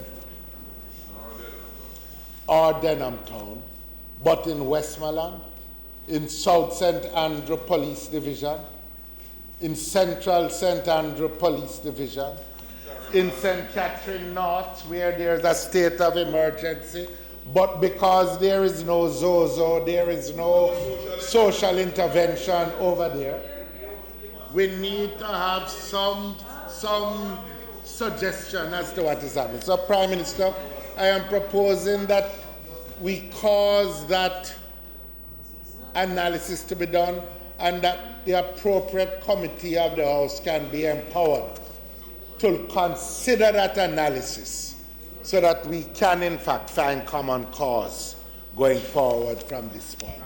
But we can't just keep doing this for 5 months, 10 months, 9 months without, and we come here each time with a litany of how many scholarships have been given. Those scholarships are good. And how many zinc fences have been removed, although zinc fence removal is good. What we want is a set of clear-cut measures that will reduce crime over the long term, and that has not been presented. Mr. Speaker, there is nothing more urgent for the country, for every citizen, than some assurance that collectively we will overcome the threat from organized criminal activity. Thus far, welcome though the rate of increase, the slowing in the rate of increase is, thus far we haven't been presented with such a plan, and the country needs such a plan. Thank you, Mr. Speaker. Prime Minister. Mr. Speaker, let me join with the member from South St. Andrew in expressing my own condolences and sympathy to you in your own personal experience. And I'm certain that many members in this House would have had personal experience of losing constituents, loved ones, persons we know. And this, sadly, Mr. Speaker, is probably the experience of many Jamaicans, knowing someone who has lost their lives as a result of crime in the country. Mr. Speaker, it is said that being in opposition, you have very thick lenses that allow you to see 2020. It is as if being in opposition, you have all the solutions to all the problems. But the problem with that, Mr. Speaker, is that unfortunately, when they were not in opposition, they didn't have the foresight. Mr. Speaker, Mr. Speaker,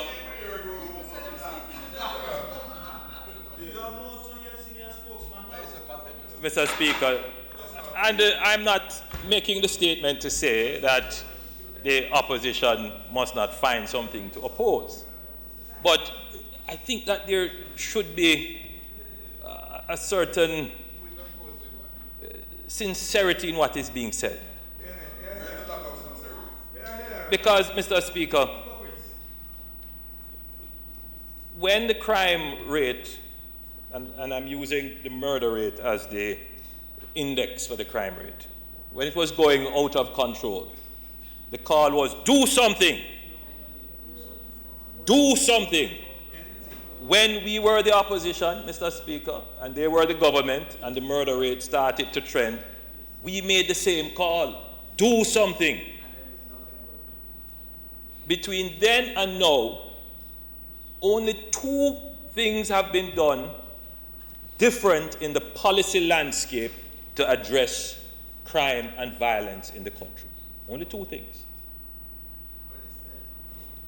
When you were the Minister of National Security, to now. Mr. Speaker, I chose my words carefully. Only two things we have done in the policy landscape. Right? And I'm not saying that legislation is not policy, but outside of legislation. Because, Mr. Speaker, we are now implementing the state of emergency. Yes, has a legislative side to it, so too does the zone. But now you have an implementation of operations on the ground, as you have said, member from Southwest. You want to see, as you are using your terms, you want to see more boots on the ground. You want to see deliberate instrumental action to address this issue. Because the reason why I use the term sincerity, maybe that's not the right term to use, because I'm certain that all of you are speaking from a position of honesty, but maybe some consistency. Because in one argument, it is, what is the government doing? And then in the other argument, do more of what you are doing. So it is, so Mr. Speaker, Mr. Speaker, I am just, look, Mr. Speaker, the reason why I'm raising this point, because as I said, I don't want to be in any confrontation or be combative on this matter. But I well understand the public listening to the conversation could very well be carried in directions that it's not going to be beneficial for Jamaica. I have stood here at the last time asking for an extension, and I conceded certain points that the zones of special operations and the states of emergency are clearly not long-term strategies, but they are necessary to be used to bring the problem under control. Today, when I spoke earlier, I said that we cannot give away our strategic intent in the use of these tools. It doesn't do us any benefit for the opposition to argue that that these tools are only short-term, to give hope to criminals that at some point in time these things will be lifted and then they will be able to do. This is the kind of discussion, Mr. Speaker, that the Parliament should avoid. There's no political point for us to gain from that. There's none, Mr. Speaker. There is none, absolutely none. Mr. Speaker, the level, there has to be a certain level of, I use the term again, sincerity in the discussion. Because yes, you oppose on one side and then you support on the other side. We can understand that. But Mr. Speaker, the point raised by the leader of the opposition, on the surface it is a valid point. Why do you need to have a zone of special operation and a state of emergency going on at the same time? As I had explained the last time to the member from Central Manchester, that there are two different tools that are applied to two different problems. And I'm going to explain it this way, Mr. Speaker. The leader of the opposition says, why do you need to have a zone of special operations to do social intervention? Well, you know, Mr. Speaker, the leader of the opposition was once Minister of National Security. And I believe he was the one who piloted a program called Community, it's CSI, Community Service. It's a community services. It's a CSJP program, but you had a specific program precisely where you piloted that program, where you directed social investment in particular communities, certain communities whose crime profile was above normal. Yeah, we accept that point? Yes. So then why come? But that's the whole point. Without a state of emergency, without a ZOZO, but Mr. Speaker, what has been the effect? Many of these communities are the same communities that are creating the problems. The reason being that the Ministry of National Security acknowledged in their policy documents, which I took and created the zones of special operations from, that it is one thing to put in the social investment, but it must be paralleled with a security initiative. And the way in which we have done it is to create a legal architecture called the Zone of Special Operations, where the social investment is working alongside the security. To get it precise, it is sequenced properly. So, Mr. Leader of the Opposition, I can understand the concern as any ordinary Jamaican would. Why have the two?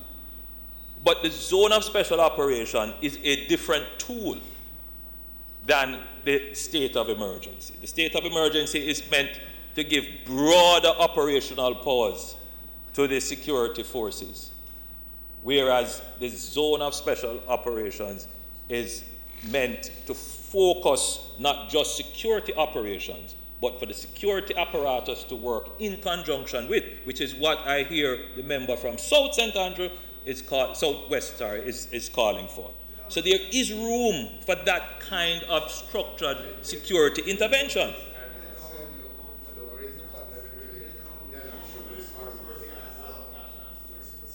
But I'm making the point that Mr. Speaker, but I could agree with the leader of the opposition to say that we are coming close to a year, and as we had said, we will have to review the entire zone of special operations. I'm not here telling you that it is working perfectly. We will have to review it to improve it. Mr. Speaker, another point was made by the member from Central Manchester, and it is a profound point about how we use our resources. The point about the balloon effect is something that the government is very sensitive to, because the displacement of the criminals, we are not displacing them out of Jamaica totally. Some of them are moving to other communities. But as I've said before, displacement and disruption are quite legitimate law enforcement tactics. The issue, Mr. Speaker, is that once displacement takes place, regular policing must take over.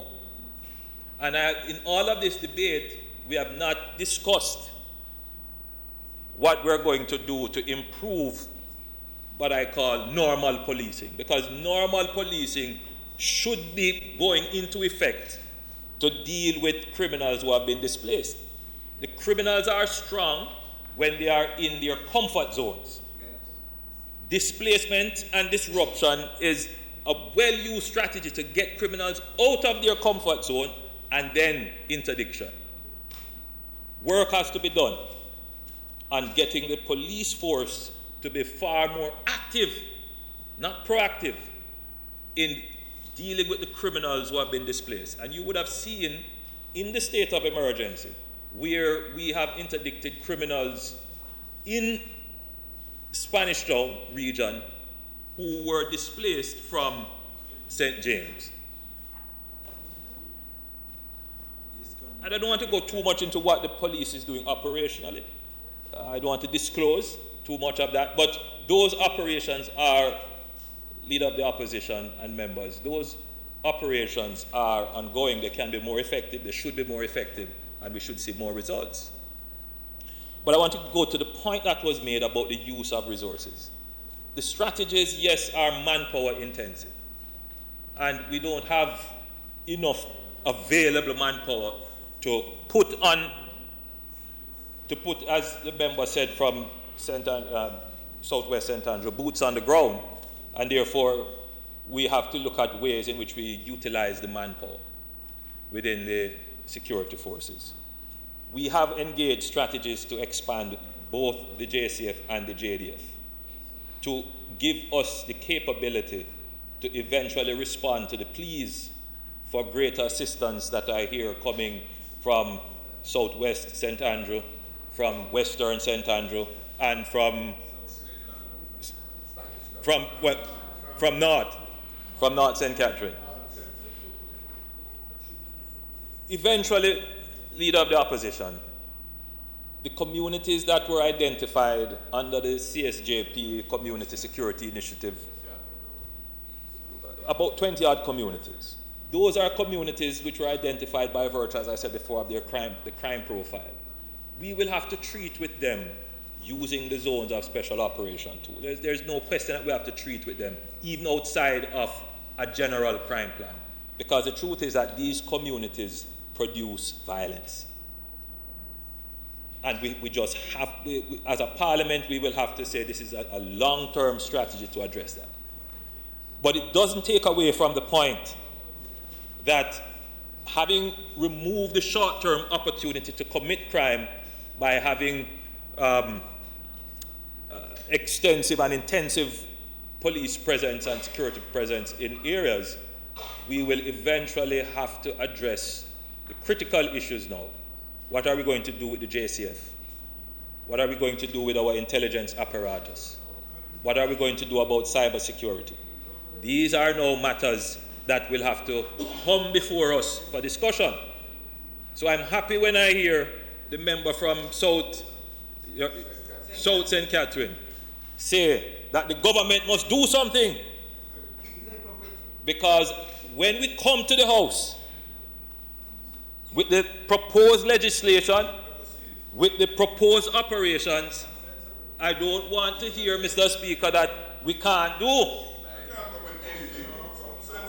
Of course, we're going to come with something sensible. Yes. And at that time when it comes,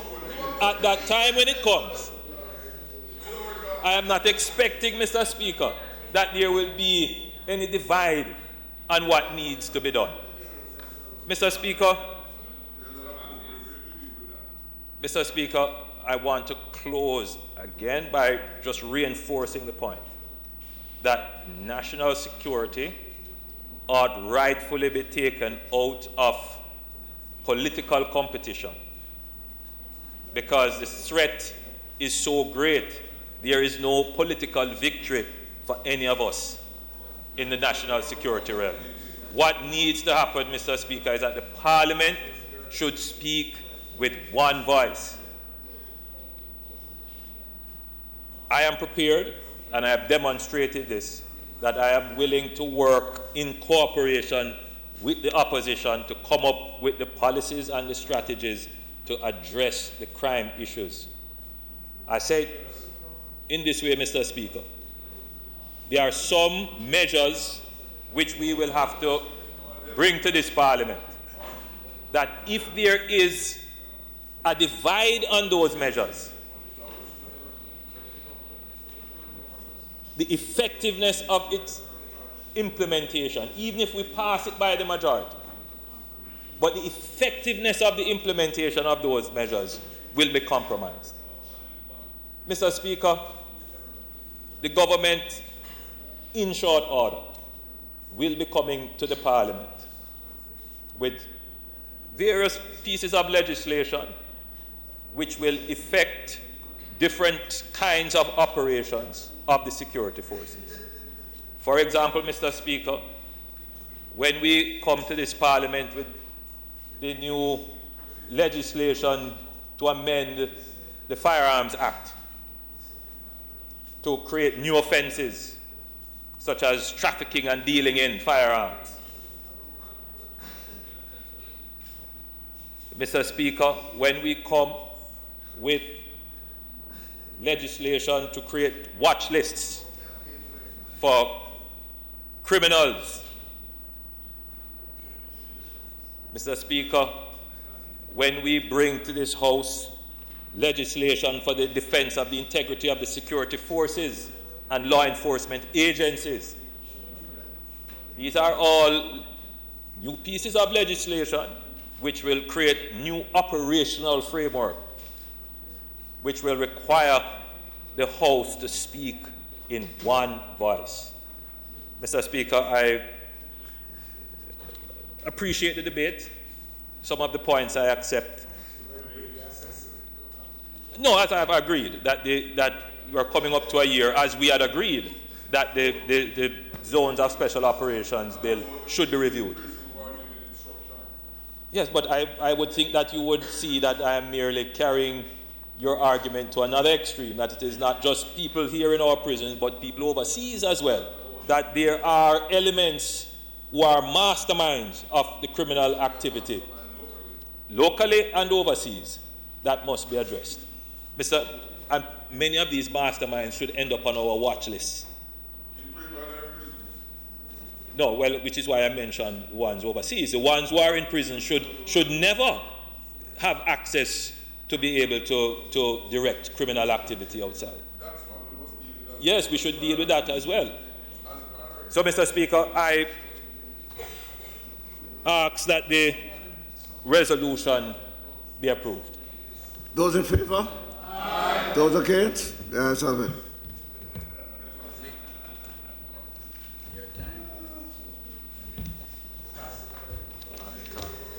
Pass.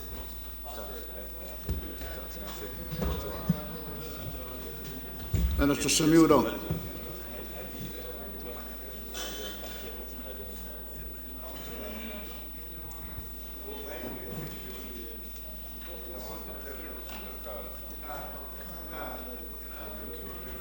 Minister Samuda. Mr. Speaker, I had indicated earlier that after the Prime Minister would be the Minister of Industry, Commerce, Agriculture and Fisheries to take the Fisheries Bill. And I now call on him to do so.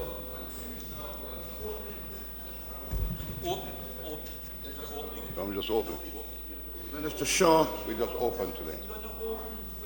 Minister Clark, will you turn off the light before you, please? Thank you.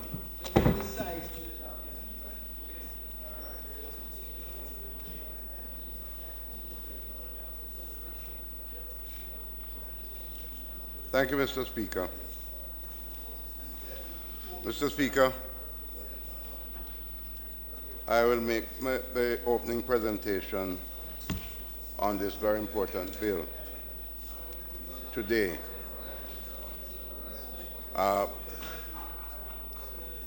Mr. Speaker, the Fisheries Bill has been long in coming to the Houses of Parliament, spanning approximately over 17 years between both administrations. This process has involved a multiplicity of consultations with government and non-government stakeholders. We have to thank all of the previous ministers of Agriculture and Fisheries and the staff of the ministry who have worked on the bill over these years. But in particular, Mr. Speaker, I must single out the immediate past Minister of Industry, Commerce, Agriculture and Fisheries for his own hard work and efficiency in bringing the bill to this stage of its presentation to Parliament today. I want to thank him for having worked as diligently as he did with his team at the ministry to take this bill to the stage where it's at now. The Fisheries Bill 2018 repeals the Fishing Industry Act 1975 and sets out its objects, which are primarily to provide for and promote the effective management and the sustainable development of fisheries and aquaculture in keeping with regional and international customs and best practices. This new comprehensive fisheries bill, Mr. Speaker, is essentially a code of conduct for the proper management of the fisheries and aquaculture sector. The Act also brings us to the standards approved by the Food and Agriculture Organization, the FAO. The bill establishes the National Fisheries Authority, which is a body corporate that is governed by a board. The primary function of the authority is to manage, develop, and regulate the fisheries and aquaculture industries. The functions of the authority include conservation of fisheries, allocation of fishing rights and quotas. Take that. Allocation of fishing rights and quotas, determining total allowable catch for a fishery or species of fish, monitoring, control, surveillance, and enforcement of fisheries, aquaculture and related activities, and the granting, variation, suspension, and cancellation of licenses and authorizations. The bill, in establishing a board, is moving away from an existing one-person licensing authority to a 9-member board which governs the authority and comprises of 4 ex officio members and 5 appointed members. This will bolster transparency and accountability and provide collective wisdom for decision-making. The ex officio members consist of the Chief Technical Director in the Ministry responsible for fisheries, the Chief Executive Officer of the Authority, the permanent secretary or his nominee in the ministry responsible for national security, and an attorney at law from the Attorney General's chambers. The appointed members consist of 2 members appointed by the minister on the advice of the National Fisheries Advisory Council, who must have knowledge and expertise in fisheries, aquaculture, or related field. 1 member appointed by the minister from a scientific research body, and 2 members appointed by the minister from a body that specializes in the environment or related field. The bill also provides for the appointment of the National Fisheries Advisory Council by the minister for the purpose of advising the minister on all matters relating to fisheries, aquaculture, and all related activities. The council shall comprise of members with expertise in fisheries, aquaculture, and other related fields. The existing Fishing Industry Act, Mr. Speaker, does not specifically treat with regulation of the aquaculture sector. However, this bill contains several provisions concerning regulation of the aquaculture sector. Additionally, the bill requires the authority to prepare and keep under review fishery management plans and aquaculture management plans for specific areas, zones, and buffer zones in order to promote the sustainable management of resources in these areas. The bill also empowers the minister, after consulting with the authority, to declare special fishery research areas, fishery management areas, zones and buffer zones, and aquaculture management areas, zones and buffer zones for which he may stipulate activities that are to be restricted in these areas. The minister may also declare fish sanctuaries and close the seasons for the protection of ecosystems and fisheries resources and in the national interest. Additionally, the minister may, after consulting with the authority and the minister with responsibility for foreign affairs, enter into access agreements with other states or organizations for the allocation of fishing rights in the fisheries waters. The bill also introduces provisions that permit the authority to issue a fish habitat protection order to an owner or person who has management or control of any undertaking which may cause, is causing, or has caused any harmful activity or obstruction of a fish habitat or a serious or imminent danger of the deposit of a deleterious substance into a fish habitat. Such an order will stipulate that the responsible person takes such measures that the authority considers necessary. For example, restoration of the fish habitat to a condition that is satisfactory to the authority, taking any action to prevent, minimize, or remedy the activity, monitoring, removing, storing, destroying, or otherwise disposing of the deleterious substance, or lessening or preventing further release of or controlling the rate of release of the deleterious substance into the environment. The bill also seeks to strengthen and expand the licensing regime. Anyone who desires to fish in Jamaica or the fishery waters must have a valid license, permit, or authorization that is granted by the authority. The categories of licenses have been expanded and include the following, Mr. Speaker: commercial fishing vessel license, recreational fishing vessel license, foreign fishing vessel license, high seas fishing vessel license, commercial aquaculture license, and the commercial aquaculture facility license. Authorizations will also be needed to engage in educational or scientific research or survey operations.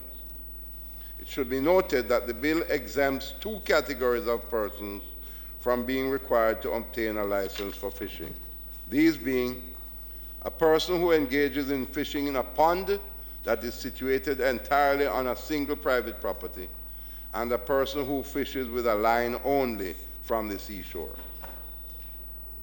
The bill empowers the minister to impose a cess on a fishery, species of fish, and aquaculture or related activity for the better management of that fishery, species, or of fish, aquaculture, or related activity.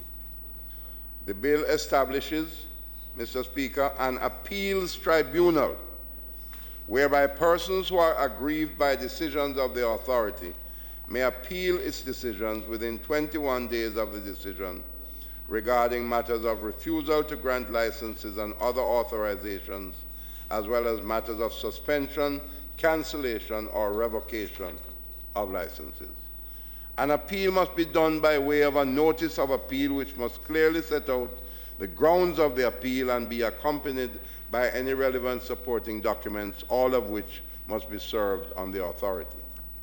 The minister is required to appoint 6 members to the appeals tribunal, 2 being attorneys who have practiced for at least 10 years, 4 other persons with wide knowledge and experience in fishing and other matters related to fisheries. For the hearing of an appeal, the tribunal shall consist of 3 persons, 1 being an attorney at law. The establishment of an appeals tribunal will have the benefit of removing the burden from the minister to have to hear appeals. The bill seeks to strengthen its enforcement provisions by providing for the appointment of observers and fishery inspectors. The concept of an observer program is not in the current Fishing Industry Act. However, observers to be appointed under the bill will be empowered to exercise scientific and monitoring functions on fishing vessels and the facilities licensed under the Act. Additionally, fishery inspectors to be appointed under the bill must have undergone the requisite training as prescribed, have the requisite experience, and shall be persons who are, in the minister's opinion, qualified to enforce the provisions of the Act. The bill gives fishery inspectors several powers, such as the power to stop, board, and search vessels, the power to enter and search aquaculture facilities, and the power to seize and secure vessels, equipment, fish products, and aquaculture products for which there is reason to believe have been or are intended to be used in committing an offense under the Act. Additionally, the court may order the forfeiture of any vessel or items used or involved in the commission of an offense under the Act. The bill sets out an extensive list of offenses under the Act, Mr. Speaker, and corresponding penalties for both the parish court and the Supreme Court jurisdictions, where the offenses may be prosecuted in either court depending on the circumstances. There is a range of maximum penalties under the parish court jurisdiction from $50,000 to $3 million as monetary penalties, or imprisonment for a period of 3 months to 3 years as custodial penalties. The monetary penalties under the Supreme Court jurisdiction are unlimited, but there are maximum custodial sentences of up to 3 years imprisonment. Some of the offenses under the bill include fishing in Jamaica or in the fisheries waters without an appropriate license or authorization issued by the authority, failure to stow fishing gear in the prescribed manner, failure to comply with the rules and procedures in relation to taking a fishery inspector or an observer on board any fishing vessel, failure to comply with a fish habitat protection order, impersonating or falsely representing to be a fishery inspector, and failure to notify the authority of the deposit of any deleterious substance. The bill also proposes a fixed penalty regime which is akin to a ticketable regime, so that persons who commit certain offenses have the option of paying a fine at the tax office as opposed to being brought before the court. This will have the benefit of acting as a deterrent whilst not clogging up the court system unnecessarily, and will also serve to speed up the rate at which sanctions are addressed with respect to those specific offences.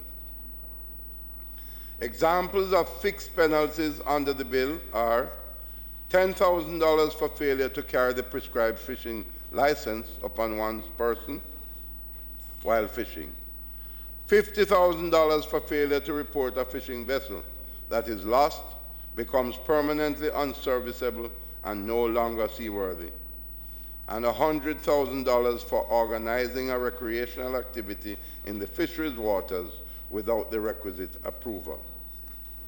The bill empowers the minister to make regulations for giving effect to the purposes of the bill, for example, in relation to measures for the management and regulation of fisheries or a particular fishery, licensing of fishing vessels and aquaculture facilities, sports fishing and management of fishing tournaments, subsistence fishing, conditions and procedures to be observed by fishing vessels while in the fisheries waters and on the high seas, functions of fishery inspectors and observers, prohibited equipment and prohibited methods of fishing, establishing standards and measures for safety of fish, farmers, fishers, fishing vessels, and aquaculture facilities, prescribing particulars for allocating individual fishing rights and quotas for a specific fishery, species, or fish and aquaculture, prescribing the methodology and procedure to be followed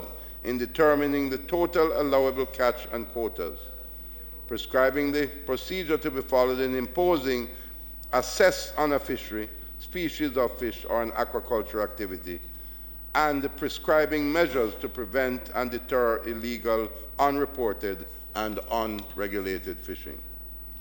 And Mr. Speaker, the bill also includes provisions permitting licenses and authorizations granted under the repealed Act to continue in effect until its expiration, even after the bill comes into operation. As it relates to commercial aquaculture activity and operating commercial aquaculture facilities, persons will have 6 months after the appointed day to obtain the requisite license. The bill also requires the majority of the crew manning licensed local fishing vessels to be citizens of Jamaica within 3 years after the appointed day. This is to ensure that jobs are preserved for Jamaicans in the fishing industry. Given its far-reaching effects as aforementioned, we ask that the House will give full support to this fisheries bill, which, as I said, Mr. Speaker, has been 17 years in the making, involving both administrations.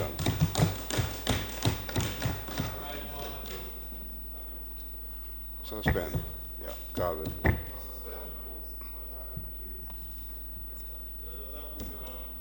Carl, we're going to suspend. Mr. Speaker, I ask that the matter on which was presented by the Minister of Finance be suspended, the debate be suspended for the next sitting of the House, which is the 24th of April. And at this time, I would ask that the Minister of Finance speaks to the Public Procurement Amendment Act 2018. Now, he's going to open it. Don't get excited, member. No, it's on the, he's opening it. What was not? I'm surprised it wasn't. To you it wasn't, but the House leader knew about it. Your leader of opposition business. That's what I call an agenda. If he knows about it and agrees to it, he must advise you. Mr. Speaker, I now ask you to call on the Minister of Finance to make his presentation. If I may just respond to that, sir, if I may, sir. When an agenda is sent, a formal agenda is sent out as to the business that will be conducted at the next meeting of the House, it is that agenda which guides the preparation of members for the meeting. What seems to happen quite frequently is that matters are brought to debate or discussion or whatever it may be during a meeting which were not on the agenda. And I think it's a bad practice. Certainly, for example, leader of government business, this particular issue, I prepared for it for last week. And I'm not complaining because you said it's just opening, so it doesn't, but I'm just saying as a general principle, why don't we have the agenda accurately reflecting the business that we're going to conduct? In any body, any entity, any board which operates with business to be conducted at a meeting, the agenda is critical and determines what is to be done. So I think we should follow that here. That's how it works in the Senate, and it works quite well. I don't see why it can't apply here, and I'm sure it's supposed to apply here in that way. But frequently, what we find is that matters that are not on the agenda are in fact being dealt with during the business of the House. Member, I quite sympathize with the position that you have adopted. However, we operate on a basis somewhat unlike an ordinary committee meeting because the matters are laid on the table by the minister, and then it stays on the table of the House to a point where at a time we consult and the leader of opposition business is advised that that matter that has been on the table of the House for 2 weeks will be taken. And an agenda is circulated. No, the fact of the matter is he was advised that it would be taken. Now, I take your point, but remember, we are working in a dynamic environment, and things do happen. As for instance, the reason why we're here today. So in that atmosphere, right, of this dynamic thrust that is put on us from time to time, these things do occur. But as a general rule, your point is well taken. Mr. Samuda, is this an urgent matter?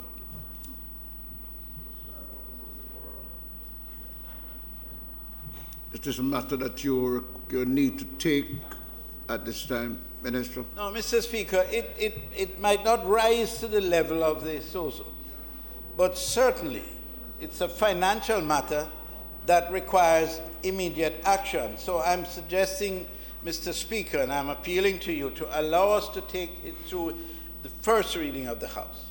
It's opening. That's what we are asking for, and I think that is quite in order. You see, what I've been observing, what I've been observing is that... Mr. Samuda, I request that you and Mr. Paulwell have a 2-second discussion on the matter. No, there's no need. If the minister is going to open, then Mr. Golden will speak next week. Mr. Speaker, it has been agreed. Be opening the matter. It has been agreed, Mr. Speaker. It was agreed. And he will open the debate. He will open the debate, and he has agreed to open the debate, and they have agreed to accept his opening today. And I'm asking that that be done because we have to move the process of governance forward. Mr. Samuda. And the legislative agenda. Mr. Samuda. Yeah. Minister. Dr. Clark. Mr. Samuda, you have made a case. Dr. Clark, you're going to open the debate, and we will suspend discussion on it until next week. You go ahead.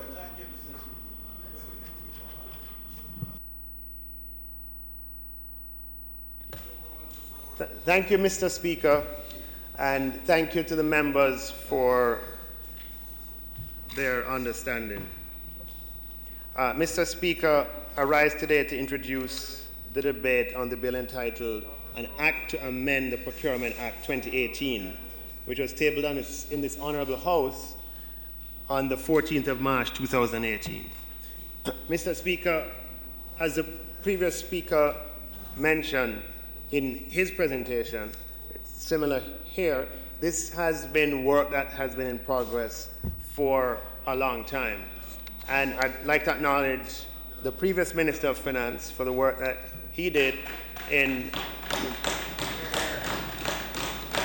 moving this forward, and the work of the members of the Ministry of Finance some of whom are here today.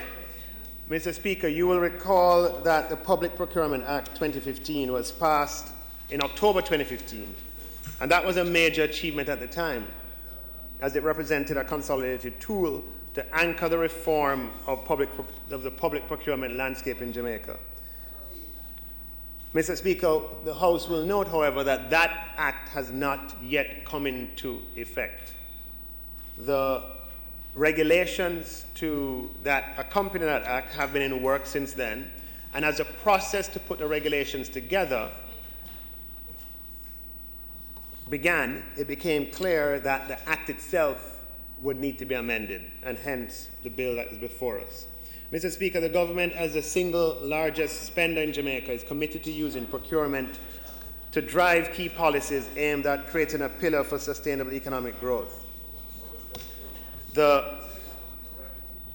Therefore, the reforms to the legislation, policies and system relating to the business operations of the public sector are intended to provide an economic stimulus by enhancing the potential of local industries, in particular micro, small, and medium-sized enterprises that will be enabled to acquire a more meaningful share of GOJ procurement contracts. Mr. Speaker, the Public Procurement Act is supported by 3 pieces of regulations which are intended to enable its operations. These are the Public Procurement Regulations 2018, the Public Procurement Regulations Reconsideration and Review Regulations 2018, and the Public Procurement Registration and Classification of Suppliers Regulation 2018. These regulations, Mr. Speaker, contain the provisions that will ensure the efficient and effective management of the procurement function in a manner grounded in obtaining best value for money. The importance of proper procurement planning, timely execution of procurement proceedings, effective contract management, and contractor performance management are embedded in these regulations. Mr. Speaker, a public procurement system that engenders public trust and confidence must provide an avenue for redress, and as such, the Public Procurement Reconsideration and Review Regulations are being promulgated. Under these regulations, the Procurement Review Board has been empowered to take timely actions and decisions that arise from disputes. It is imperative to note, Mr. Speaker, that the Public Procurement Registration and Classification of Suppliers regulations have not yet been tabled, as these regulations require the operationalization of the Public Procurement Commission under the PPA. That was confusing, right? No.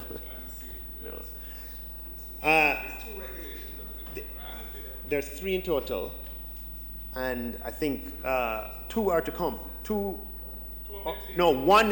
have been tabled and 1 is to come. Yeah. The one that is to come will not only address the registration and classification of suppliers, but strengthen and expand the functions of the Commission as an independent body with its own staff and offices. Mr. Speaker, we should all agree that a law will not on its own change the public procurement landscape. This is the reason the government is also partnering with the Management Institute for National Development to develop a sustainable program for capacity strengthening and development. As we speak, 20 public officials are being trained as trainers for the rollout of the public procurement training program across the public sector. The Finance Ministry is far advanced with the implementation of the electronic procurement platform. Mr. Speaker, to date, 89 procurement entities have been trained in its functionality, of which 29 are already using the platform to execute procurement contracts. Mr. Speaker, approximately 1,000 suppliers are registered on the platform, of which 264 Jamaican suppliers have been trained by the ministry. The government recognizes the importance of retaining the staff that are being trained and effectively undertaking the procurement function. Mr. Speaker, accordingly, a procurement specialist unit has been established within each ministry. In light of the foregoing, the decision to amend the Public Procurement Act 2015 is consequential of challenges encountered while drafting the supporting regulations, the Public Procurement Manual, and the standard bidding documents. While most of the amendments are to correct grammatical and reference errors, there were matters related to policy issues, and in particular, provisions on the special and differential treatment measures, which are geared towards the support of micro, small, and medium-sized enterprises.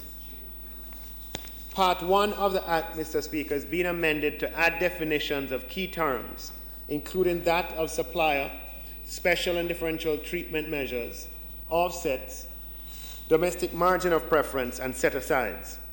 Part 2 of the Act is being amended to clarify the role of the Office of Public Procurement Policy as the administrative body with the vested authority to establish framework agreements, make the clear distinction between approved registered supplier and approved unregistered supplier, and the responsibility of the heads of a procuring entity with respect to the establishment of specialist procurement units. Part 3 of the Act is being amended to include additional public procurement methods that are intended to achieve greater efficiencies in the execution of the procurement function and meet best value for money objective. The new provision for the estimation of procurement values and fragmentation of procurement contracts should curb the poor practice of procurement entities to circumvent the procurement rules. Part 4 of the Act will be amended to make a clear distinction between eligibility, that is, the bidder being required to demonstrate proof of tax compliance and appropriate registration with the Public Procurement Commission, and qualification, the bidder demonstrating ability and capacity to undertake or fulfill the requirements of the specific procurement opportunity. Part 5 of the Act requires the amendment of the standstill period so that it is applicable to Tier 1 contracts, which are the value range accessible to MSMEs, thereby ensuring this vulnerable class of suppliers' ability to seek review and consideration. Further amendment is also necessary to distinguish that Cabinet decisions are not subject to review or reconsideration. Amongst the changes proposed to the Act and the policy underlying it on the subject of offsets is a need to align the current policy on offsets with that of the World Trade Organization's concept of special and differential treatment measures, which encapsulates that offsets, domestic margins of preference, and set-asides as types of special and differential treatment measures that can be applied in public procurement. These measures allow the government to give special consideration to certain classes of suppliers in public procurement. Mr. Speaker, I propose to approach the debate of this bill by doing a clause-by-clause review, but not. So I propose to suspend the debate for another time when I'll be able to go through on a clause-by-clause basis.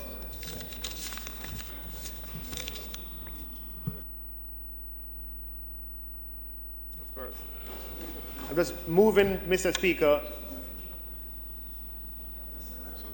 for a suspension of the debate.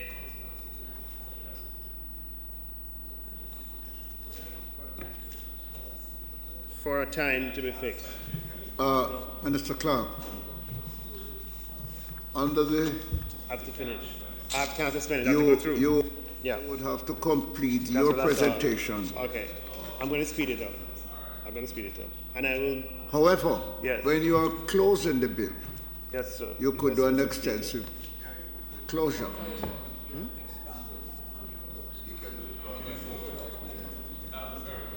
Yeah.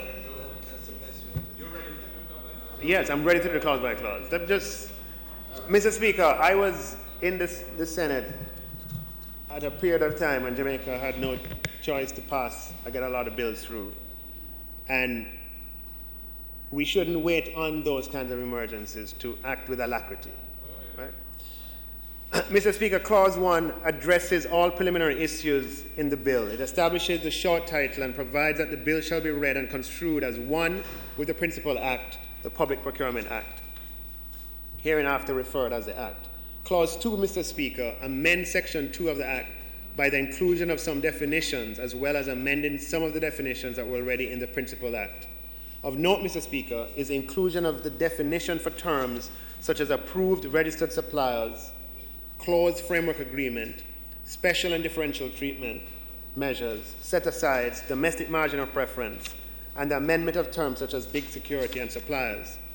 With regard to the definition of closed framework agreement, it was considered important for completeness to provide a definition for closed framework agreement, as the Act had already included a definition for open framework agreement. The definition for bid security and offsets have been amended, Mr. Speaker. The definition for bid security has been expanded to allow in law for the scrutiny and approval of the Office of the Procurement Policy. The definitions for offset was adjusted as the initial definition in the Act encompassed other special and differential treatment measures as falling under the heading of offsets, thus denoting the term offsets as an umbrella term for special and differential treatments. The original definition identified margins of preference and set-asides as being types of offsets. This, however, Mr. Speaker, has had to be corrected, as offsets, set-asides, and margins of preference are in fact all special and differential treatment measures. The term special and differential treatment measures was deemed a more appropriate term in the language of the Act. The definition for suppliers has been expanded to include all types of suppliers. The 2015 Act was more restrictive. Clause 3, Mr. Speaker, amends Section 5, Paragraph G of the Principal Act by deleting the words, in quote, unapproved registered suppliers, as the word suppliers now captures all the categories of suppliers in accordance with the amended definition. Importantly also, Mr. Speaker, the section was amended at Section 5, Paragraph I, to insert the word micro, as this word was inadvertently omitted from the Principal Act in the phrase at Section 5, Paragraph I, which was meant to read micro, small, and medium-sized enterprises.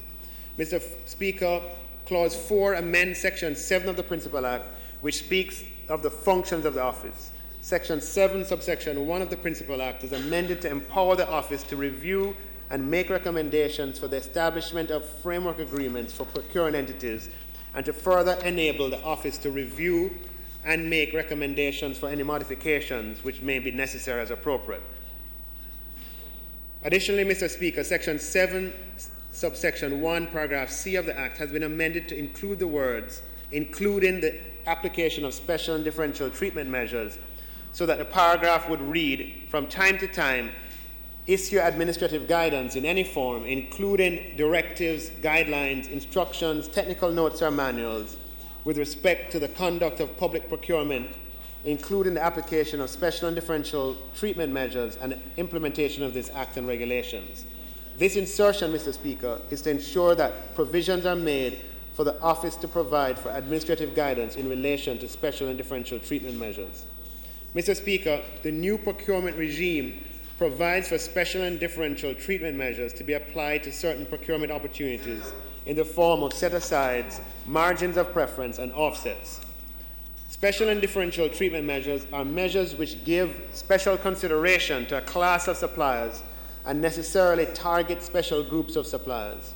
These are measures that are internationally accepted to be used to protect vulnerable groups, such as youth, women, MSMEs, and or to build special industries through transfer of knowledge, among other things. Clause 5 of the bill amends Section 11 of the Act, which provides for the function of the Public Procurement Commission. Clause 5 also amends Section 11, subsection 1, paragraph E, by providing for the establishment of a register of approved suppliers differentiated according to classification. The Principal Act had made provision for the establishment of a register of suppliers differentiated according to classification, as opposed to the establishment of a register of approved suppliers, which is what is required. Clauses 6, 7, and 8, respectively, amend Section 15 by the subsection 1, paragraph A, Section 16, and Section 18, subsection 2, by the substitution of the words approved registered supplier for the word supplier. These amendments have the effect of distinguishing the supplier who is registered with the Public Procurement Commission, which are the approved registered supplier, and the ones who are not, but are still suppliers of goods and services. Mr. Speaker, it is to be noted that Clause 7 also amends the marginal note at Section 16 of the Act to read registration of approved registered suppliers rather than registration of suppliers. Mr. Speaker, Clause 9 of the bill amend Section 20 of the Act by deleting the words develop and substituting the words develop and provide to the office a copy of the approved, so that the paragraph will now read, develop and provide to the office a copy of the approved annual procurement plan for the procuring entity. Mr. Speaker, this is to make clear that the office only requires the procuring entities to provide a copy of their annual procurement plan and not the original procurement plan. Mr. Speaker, Clause 10 of the bill amends Section 21, subsection 2 of the Act, which speaks to administrative guidance which may be given by the office by replacing the words administrative guidance with the word such administrative guidance as may be. The new formulation, Mr. Speaker, captures the discretion of the Office of Public Procurement Policy to issue administrative guidance if it is deemed required to procuring entities in the management of the procurement committees which are required to be established by the procuring entities under the legislation. Mr. Speaker, Clause 11 of the bill amends Section 23 by deleting subsection 5, as it was felt that the provision could be widely interpreted and presented an opportunity for legal challenge and liability. It was also felt, Mr. Speaker, that Section 31, subsection 2 captured similar principles. Clause 12 amends Section 24, subsection 2, paragraph A, by substituting the words as many suppliers as possible for the words all known suppliers. As this section deals with the public procurement method of restricted bidding, it was felt that the language should be revised to be somewhat more limited. The paragraph has been further amended to insert the word competitively to make it clear that an invitation would be extended to as many suppliers as possible who are capable of supplying competitively the goods, works, or services which may be the subject of the particular procurement opportunity. Mr. Speaker, Clause 13 amends Section 25 of the Principal Act, which provides for another method of procurement, the single source procurement method, by inserting a new paragraph which provides for another justification for engaging in single source procurement. This justification relates to circumstances in which the time and cost involved in considering a large number of bids would be disproportionate to the estimated value of the procurement. Mr. Speaker, Clause 14 seeks to provide some clarity in relation to the management of procurement methods, and in this regard, Section 25 is amended by Clause 14.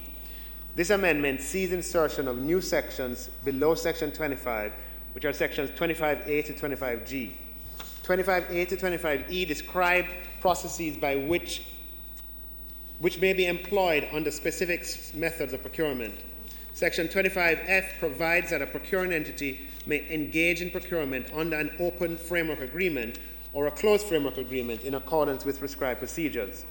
It will be noted that at Section 25B, where a procuring entity engages in procurement by means of open bidding, it may be conducted in a single stage or in two stages.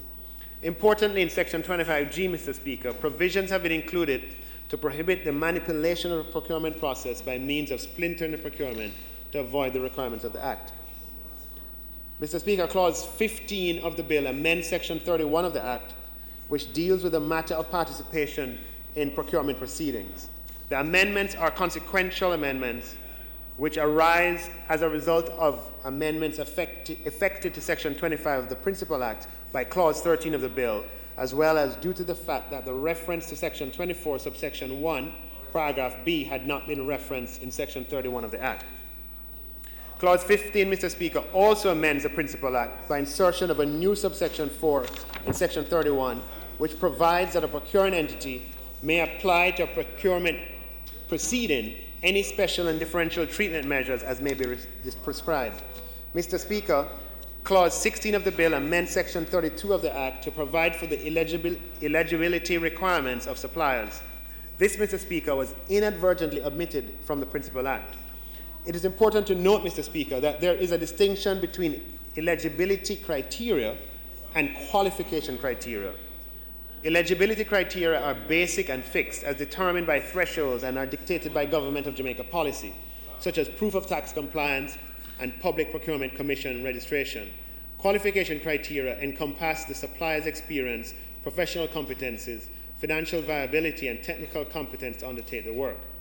Clause 17 of the bill amends Section 38, subsection 2, paragraph B of the Act by substituting the more encompassing phrase applicable special and differential treatment measures for the word offset, which is only one of the special and differential treatment measures which may be applicable to a particular procurement opportunity.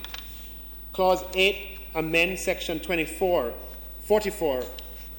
subsection 4 of the Act.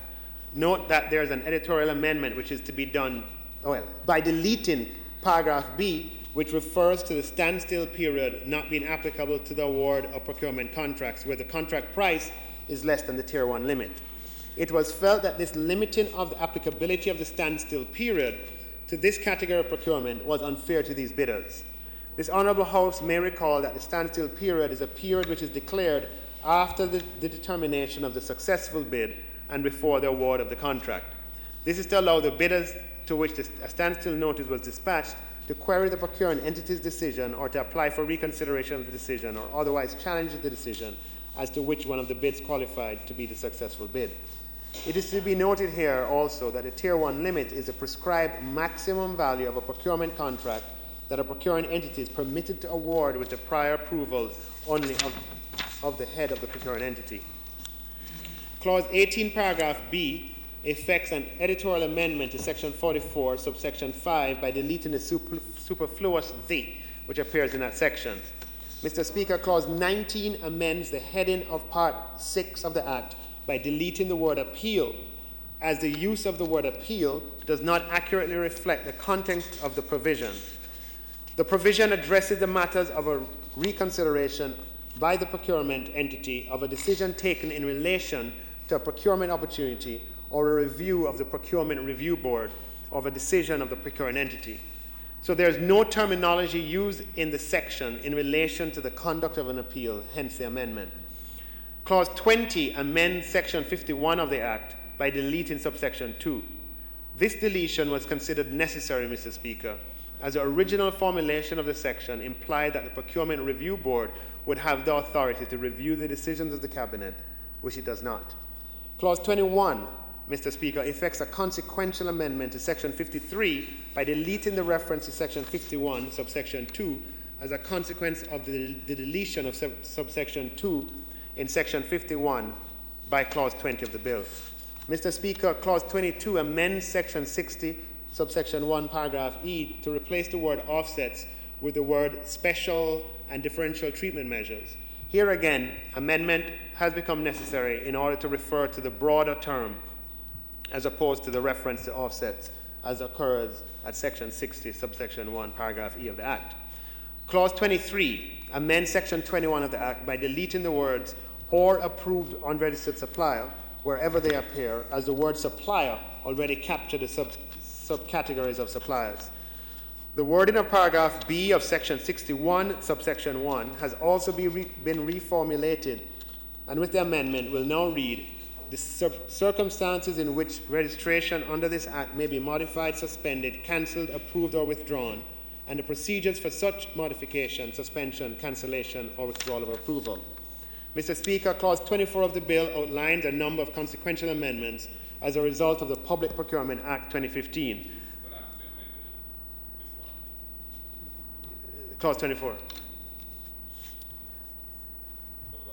As well as amendments and repeal of sections of the Contractor General's Act and the Integrity Commission Act 2017 to fight corruption. In addition, Clause 24 of the bill also outlines a number of consequential amendments to other pieces of legislation which govern aspects of public procurement. Mr. Speaker, this Honourable House may recall that the Integrity Commission Act 2017 amends the Contractor General's Act. These changes are referenced in Section 65 of the Public Procurement Act 2015 and outlined in detail in the fourth schedule of the Principal Act. Clause 24 of the bill repeals and replaces Section 65.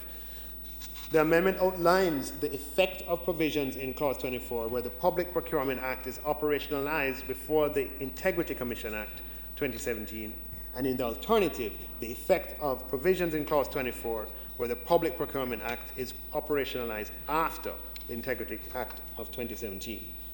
Mr. Speaker, Clause 24 of the bill introduces a new Section 66 into the Principal Act, which moves the contents of the fourth schedule of the Principal Act into Section 66 of the Principal Act.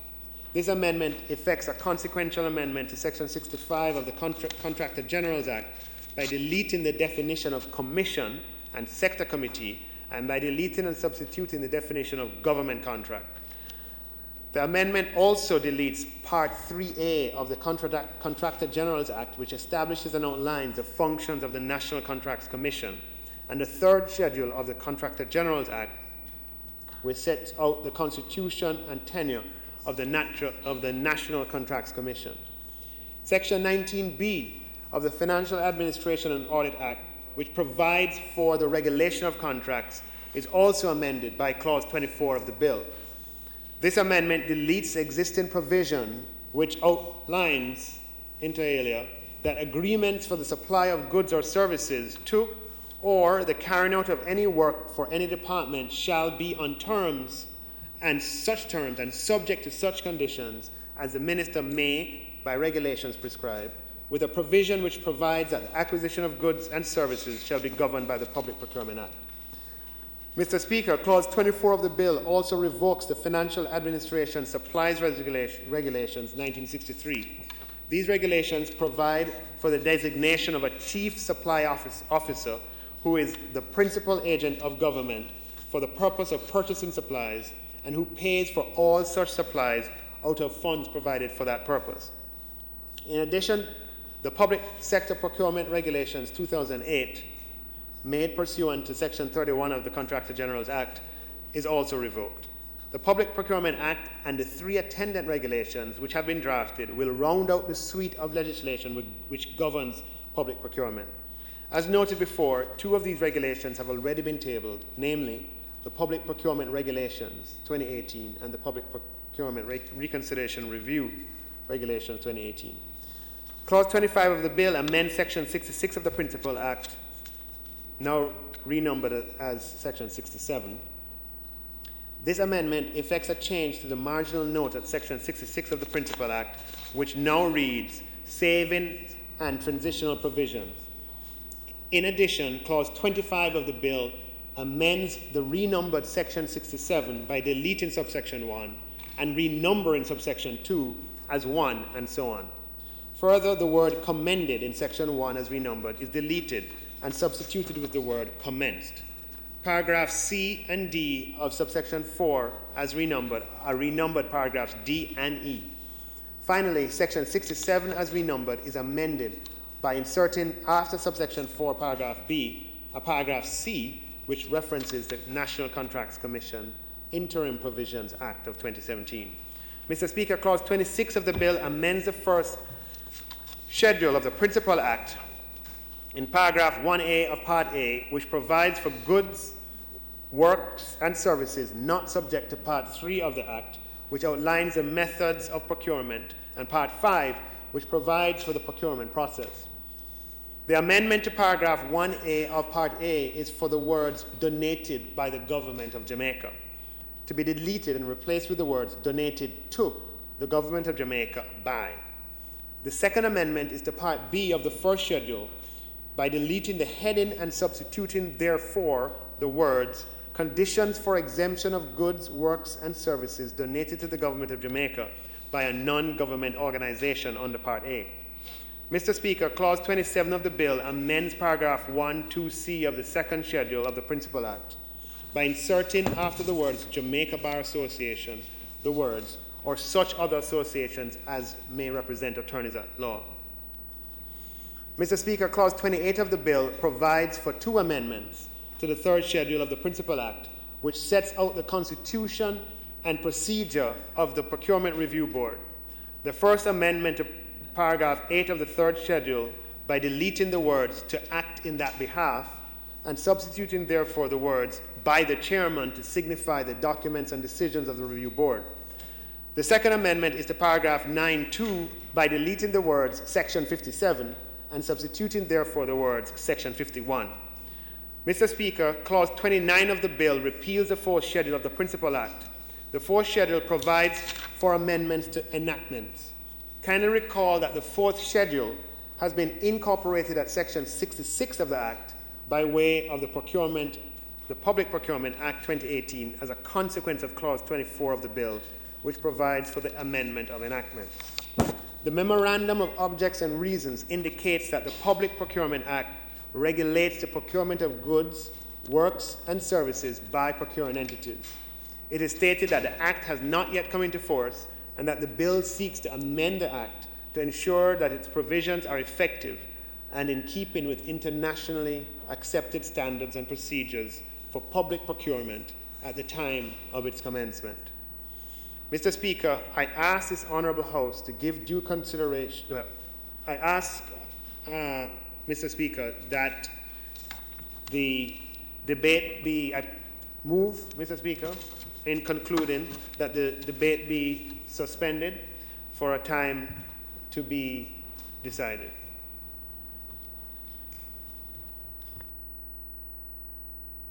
Those in favour? Those opposed? The ayes have it. Mr. Speaker, it is not intended to do any further business today. I therefore ask you to suspend the sitting of the House until April 24th at 2 p.m. The resolution is that the House be now adjourned until the 24th at 2 p.m. Those in favour? Those against? The ayes have it. This Honourable House now stands adjourned.